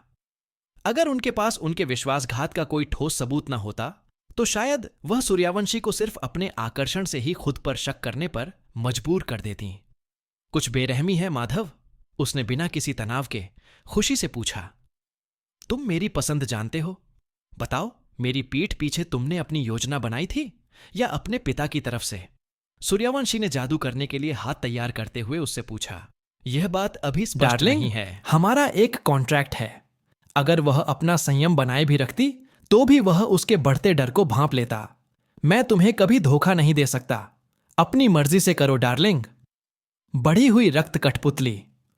लॉफी के शरीर में तरल पदार्थों को नियंत्रित करते हुए सूर्यवंशी ने उसे कैथेड्रल के भित्तिचित्रों पर इतनी जोर से पटका कि उसने उसकी कुछ पसलियां टूटने की आवाज सुनी।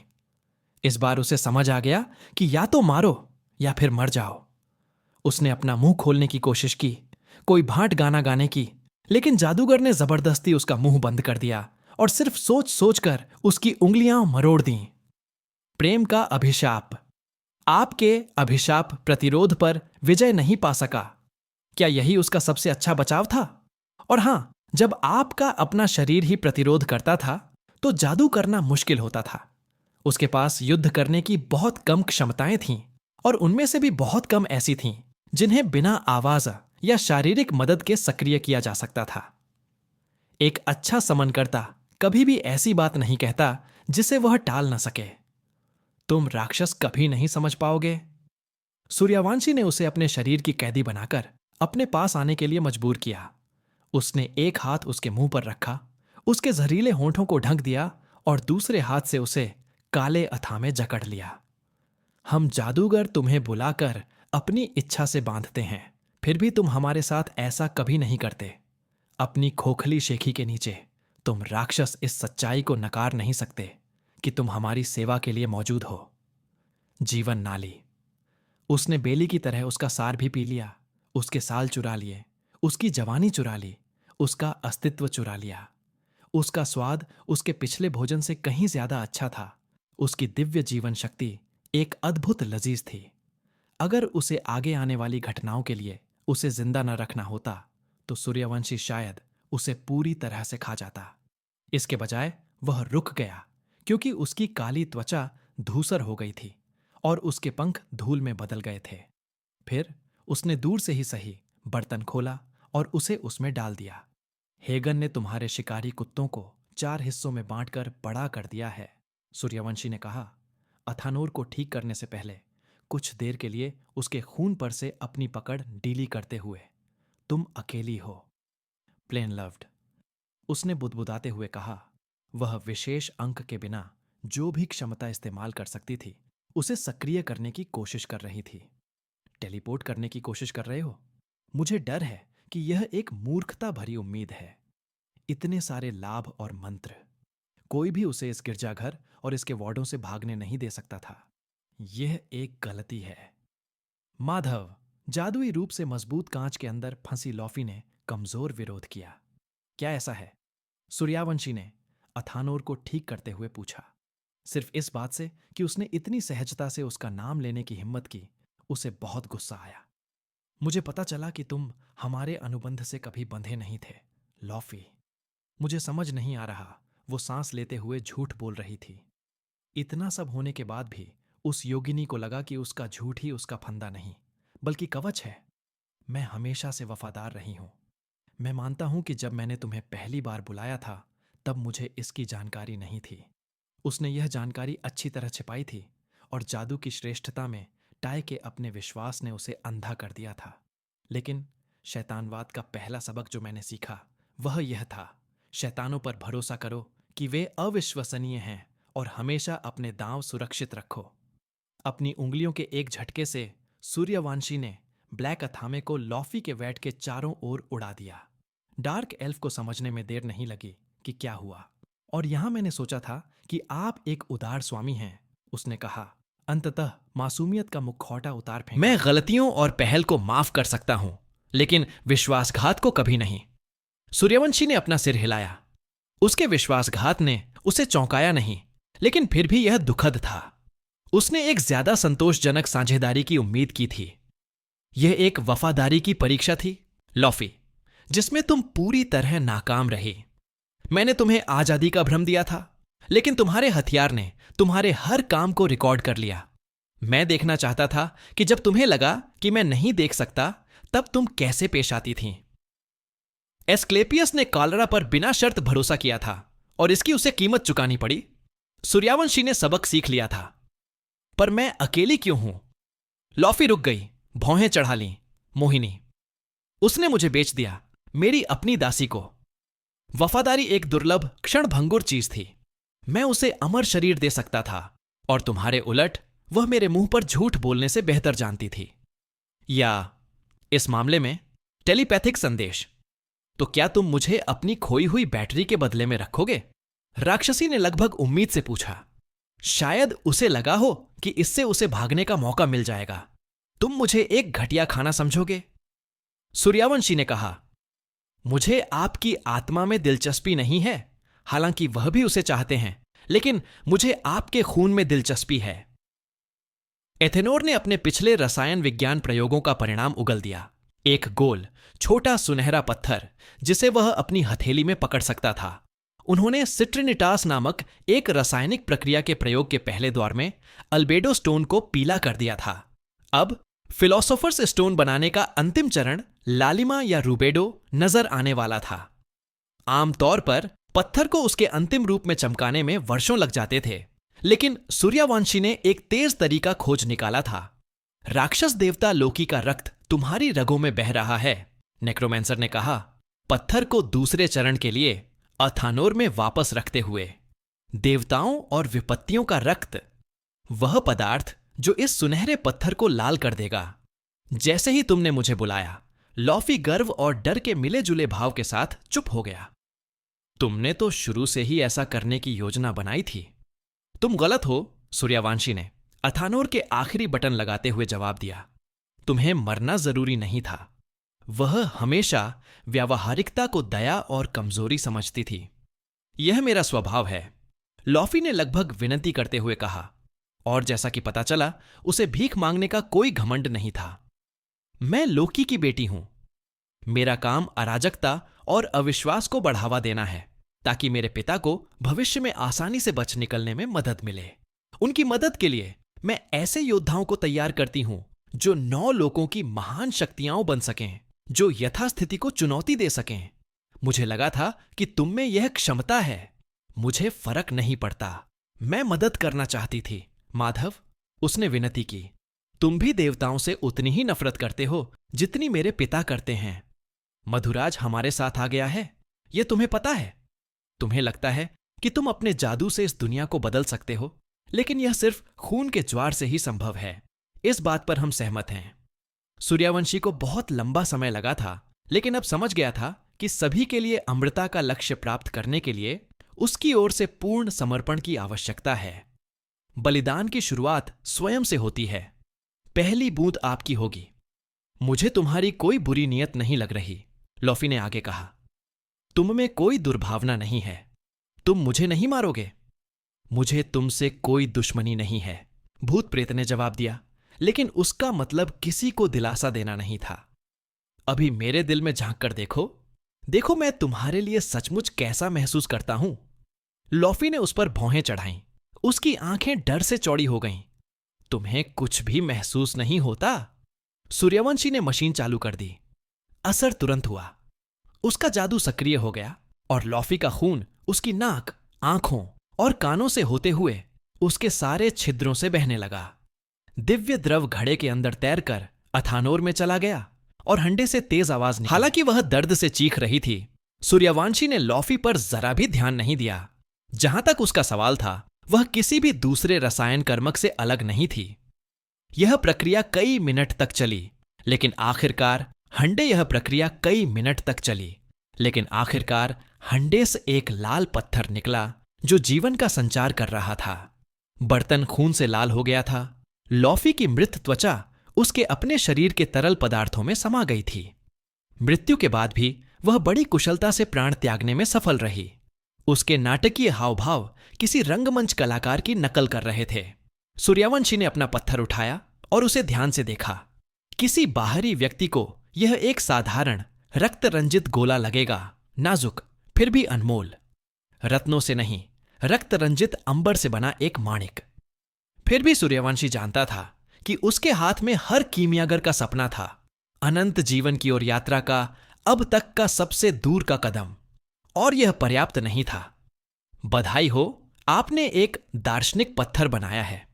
इस रसायन विज्ञान के चमत्कार को पूरा करने के लिए आपने इन्फर्नल ऑल्केमिस्ट में 3 स्तर अर्जित किए हैं। आपने उन्नत अंग और प्रोमेथियन मास्टरी वर्ग के लाभ अर्जित किए हैं। फल्त 6 HP, फ्लांसन ट्वीस ASP, सर 2 स्की, साकी 1 AGI, फ्लडी 6 ईंट, फलोसबेंट CHA, सर 3 LCK। उन्नत अंग, आपके अंगों को मजबूत किया गया है और उनके कमजोर बिंदुओं को हटा दिया गया है, जिससे आपको क्रिटिकल हिट्स से प्रतिरक्षा प्राप्त हुई है।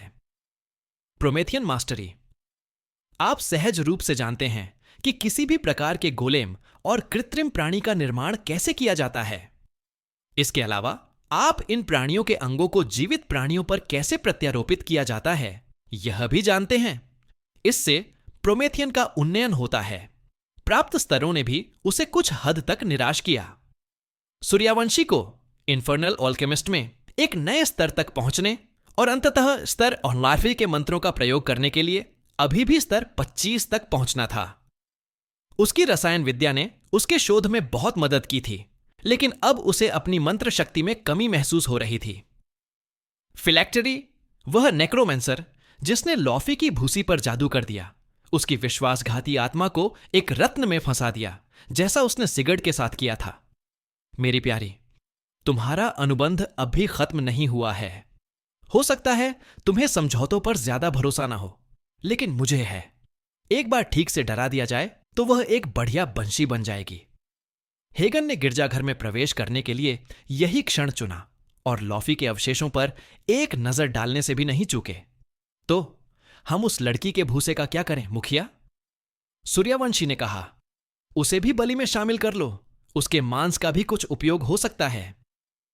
उसकी लाश उसकी उत्कृष्ट कृति के साथ एक हो जाएगी, एक कलाकार के लिए एक उपयुक्त अंत।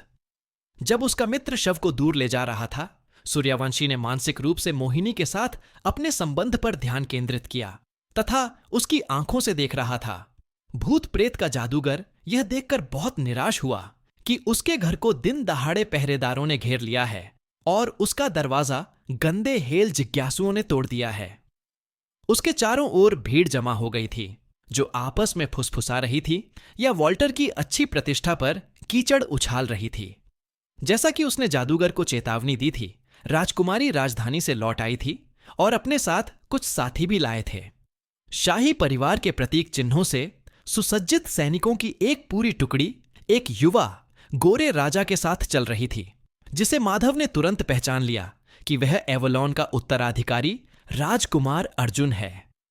उसके बगल में एक शाही शूरवीर खड़ा था, एक ऐसा योद्धा जिसकी शक्ति शायद माधव से भी ज्यादा थी, और साथ में एक दासी भी थी जिसे लॉफी ने गुप्त रूप से एक घातक हथियार में बदल दिया था। अनिका और लेडी यशस्वी ने दुकान के बाहर हेल के जिज्ञासुओं का विरोध किया, हालांकि माधव उनकी बात सुन नहीं पाया। पार्थ ने उन्हें शांत करने की कोशिश की, हालांकि पूरी स्थिति उसे स्पष्ट रूप से बेचैन कर रही थी।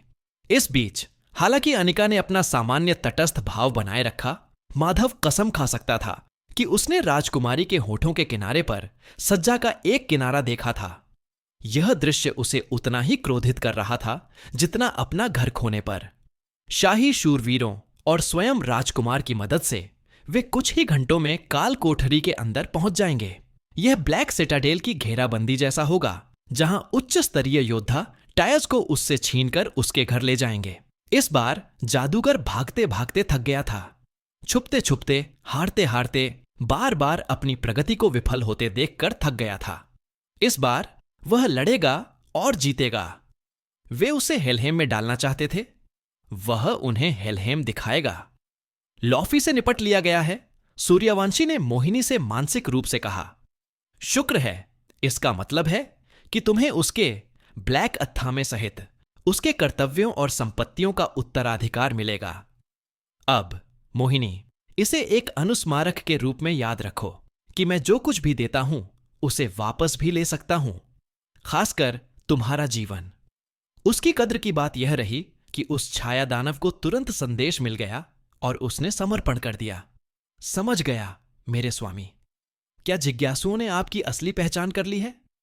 उनके पास मरे हुए लोगों का पता लगाने की क्षमताएं थीं, हालांकि उनमें से कोई भी इतनी शक्तिशाली नहीं थी कि टाइज व डेथ मास्क पर्क को दरकिनार कर सके। उसने अपने पिशाच परिचित के लिए सुरक्षा उपाय तो तय किए थे, लेकिन वे कमजोर थे। अभी नहीं, उसने फुसफुसाते हुए कहा। तुम्हें एक बात पता होनी चाहिए, अनिका बीमार है और राजधानी के डॉक्टर उसका कुछ नहीं कर पाए। सूर्यवंशी स्तब्ध रह गया। कौन से लक्षण? उसे काला पित्त निकलता है और सांस लेने में तकलीफ होती है। डॉक्टरों ने कहा कि इसका इलाज नहीं हो सकता। हेल्सब्रीथ, मैं तुम्हें तोड़ दूंगी माधव। मैं तुम्हें तब तक सताऊंगी जब तक तुम मुझे अपने दिल में स्वीकार नहीं कर लेते। सूर्यवंशी ने देवी की क्रूर क्रूरता पर क्रोध से अपनी मुट्ठियां भींच लीं। यह देखते हुए कि यह रोग कितना संक्रामक था, देवी यशस्वी शायद केवल उनके मामूली जीवनदान के कारण ही इससे बची थीं। और जो कुछ उसने देखा था उससे पता चलता है कि जादूगर ज्यादा देर तक अनुष्ठान में देरी नहीं कर सकता था। कुछ ही घंटों में राजपरिवार उसके दरवाजे पर पहुंच जाएगा। मुझे बताने के लिए शुक्रिया मोहिनी, लेकिन इसका मतलब है कि मुझे आज तुम्हारी प्राथमिकताएं बदलनी होंगी। उसने उसे निर्देश दिए थे कि अगर मौका मिले तो ग्वेन हिफर की हत्या कर दे, लेकिन एनी की सुरक्षा सबसे पहले थी। मैं सेवा करने के लिए जीती हूं, दासी ने उत्तर दिया, और इस बार उसका यह कथन सही था। मोहिनी को निर्देश देने के बाद सूर्यवंशी ने मानसिक संपर्क तोड़ दिया और अपने जादुई घेरे के केंद्र में चला गया। विशाल सर्प की हड्डियां उसकी निकटता से कांप उठीं, मानो उनके भीतर बचा हुआ कोई भी सार उसके इरादे को महसूस कर रहा हो। गिरजाघर के बाहर उसके खुले दरवाजों के सामने डेथ कोच हैगन के साथ इंतजार कर रहा था। मुखिया, क्या आप वाकई आगे बढ़ना चाहते हैं? असुर सेनापति ने थोड़ा असहज होकर पूछा। आपने मुझे जो बताया है उसके अनुसार एक बार बाहर निकल जाने के बाद वे कभी वापस अंदर नहीं आएंगे, सूर्यवंशी ने जवाब दिया। अब हमारे पास कोई विकल्प नहीं है। आज की घटनाएं या तो उनके लिए या हमारे लिए विनाश का कारण बनेंगी। यात्रियों को छोड़ दो। असुर सेनापति ने सावधानी से कोच का दरवाजा पकड़ा और उसे खोल दिया। हजारों चीखते चिल्लाते भूत प्रेतों के झुंड में उसके घेरे से बाहर निकले। ये राक्षसों, इंसानों और अनगिनत जीवों के एक्टोप्लाज्मिक अवशेष थे जिन्हें अंकों ने वर्षों से इकट्ठा किया था। कई उसके शिकार थे, लेकिन कुछ उसके साथी भूत प्रेत थे जिन्हें वह हेलहेम से तस्करी करके बाहर ले आया था और उस समय का इंतजार कर रहे थे जब वे जीवित दुनिया में लौट सकें। गिरजाघर के चारों ओर और भीतर जादुई घेरे एक साथ प्रज्वलित हो गए। चारों तत्वों की शक्ति प्रवाहित होने लगी। भूत गिरजाघर के चारों ओर एक घेरे में तैरने लगे, मानो भूत प्रेत की ऊर्जाओं का एक साइफन सारा प्रकाश और जीवन निगल रहा हो। यहां तक कि हैगन भी अपने सार के अंदर फंसने से पहले ही भाग गया। सबके अपने अपने आदेश थे, क्योंकि सूर्यवंशी को तब तक नहीं रोका जा सकता था जब तक अनुष्ठान पूरा न हो जाए। किसी भी गलती के भयावह परिणाम हो सकते थे और सफलता भी मीलों दूर तक सभी के लिए विनाश का कारण बन सकती थी। अब उसके नौकरों को उसके बिना ही लाइन पकड़नी पड़ी। वह शुरू से ही सही थी। हमारा मानना है कि वहां नीचे जाने के लिए एक सुरंग हुआ करती थी जिसे हाल ही में जादू से नष्ट कर दिया गया था। हेल के एक जिज्ञासु ने राजकुमारी और उसके भाई को बताया जब सैनिक टाइज बॉइलिंग कॉल्ड्रॉन के तहखाने की जांच कर रहे थे। वह जगह देखने में तो बस एक भंडारण क्षेत्र जैसी लग रही थी, लेकिन जांचकर्ताओं को पिछली दीवार में छिपे एक टूटे हुए स्विच के निशान मिले थे। संभवतः यह सुरंग नीचे की कालकोठरी की ओर जाती थी। यह नामुमकिन है, लेडी यशस्वी ने पूरी तरह से इनकार करते हुए तर्क दिया। उन्होंने अपनी दोस्त का बचाव पूरी शिद्दत से किया था, बावजूद इसके कि उनके खिलाफ कई गंभीर आरोप लगाए गए थे। पागलपन, सरासर पागलपन। सूर्यावंशी जादूगर नहीं हो सकता। अनिका ने विरोध किया। उसने हमें उससे लड़ने में मदद की थी। हम सब वहां थे। गौरी ने गंभीरता से जवाब दिया। उसने हमें एक छलनी से लड़ने में मदद की। वह जानती थी कि यह बहुत आसान था, लेकिन उसने हमें सलाह, औषधियां और अन्य वस्तुएं दीं। युवा चुड़ैल ने व्याकुल होकर अपना सिर हिलाया, जबकि दयालु पार्थ ने सांत्वना के लिए उसके कंधे पर हाथ रखा। मोहिनी भी एक कोने में बैठी रही। उसकी बाहें एक दूसरे पर टिकी थीं और उसका चेहरा विचारमग्न था। उसने हम पर नजर रखने के लिए झूठ बोला, ताकेरू ने कहा। उसकी निगाहें तेज थीं और उसके हाथ धनुष को कसकर पकड़े हुए थे। मुझे पता था कि वह कुछ धूर्त लग रहा था। मैंने उसे 1 से ज्यादा बार ठीक किया है, लेडी यशस्वी ने जोर देकर कहा। मैंने अपने भगवान से उसके जख्म भरने की प्रार्थना की। माधव किसी भी जिंदा इंसान की तरह खून बहाता है, तो फिर यह अशुद्ध शायद एक डेथ लॉर्ड है। एक हेल जिज्ञासु ने एक ज्वलंत कर्मचारी को जवाब दिया। मृत्युदेव? अर्जुन ने पूछा। वहां मौजूद सभी लोगों के विपरीत लक्ष्मण सहित उसने इस मामले को कुछ हद तक उदासीनता से लिया। महामहिम, जिज्ञासु ने समझाया, यह एक दुर्लभ और शक्तिशाली नेक्रोमेंसर पदोन्नति है। उनका डेथ मास्क पर्क किसी अशुद्ध व्यक्ति को जीवित प्राणी का वेश धारण करने और एक फंसी हुई आत्मा को आध्यात्मिक ढाल के रूप में प्रवाहित करके अपनी वर्ग जानकारी को गलत साबित करने की अनुमति देता है। एक बार सीमा पार हो जाने पर वे टियर VI तक के मंत्रों का जाप कर सकते हैं। तो माधव सूर्यवंशी ग्वेनहिफर की सोच से कहीं ज्यादा खतरनाक था। या तो माधव सूर्यवंशी ही भूत प्रेत का जादूगर है, या फिर लियोनेस में 1 से ज्यादा पीले सर्प सक्रिय हैं। राजकुमारी ने अपने सैनिकों की ओर मुड़ते हुए कहा। सुरंग खोदो। गौरी, क्या तुम थोड़ी ज्यादा जल्दबाज नहीं हो? उसके भाई ने पूछा। यह चिंताजनक है कि एक जादूगर अकादमी में लगभग घुसपैठ कर ही चुका था, लेकिन वह एक दुकानदार था, कोई विपत्ति पंथ का नेता नहीं। गौरी ने बताया, हम उसे तैयारी के लिए जितना ज्यादा समय देंगे, उसके हमारी पकड़ से छूटने की संभावना उतनी ही ज्यादा होगी। अगर वह वाकई जादू टोने की लड़ाई में शामिल है, तो वह टियर बॉइल्ड 80 के जादू कर सकता है। सूर्यवंशी को जरूर पकड़ा गया होगा या फंसाया गया होगा। अनिका ने जोर देकर कहा। तुम सब सुनी सुनाई बातों पर उसकी निंदा क्यों कर रहे हो? मैं सहमत हूं, पार्थ ने कहा। जब मुझे सलाह की जरूरत थी, तब माधव ने मेरी मदद की।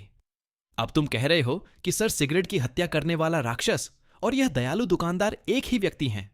हमें ज्यादा जानकारी नहीं है।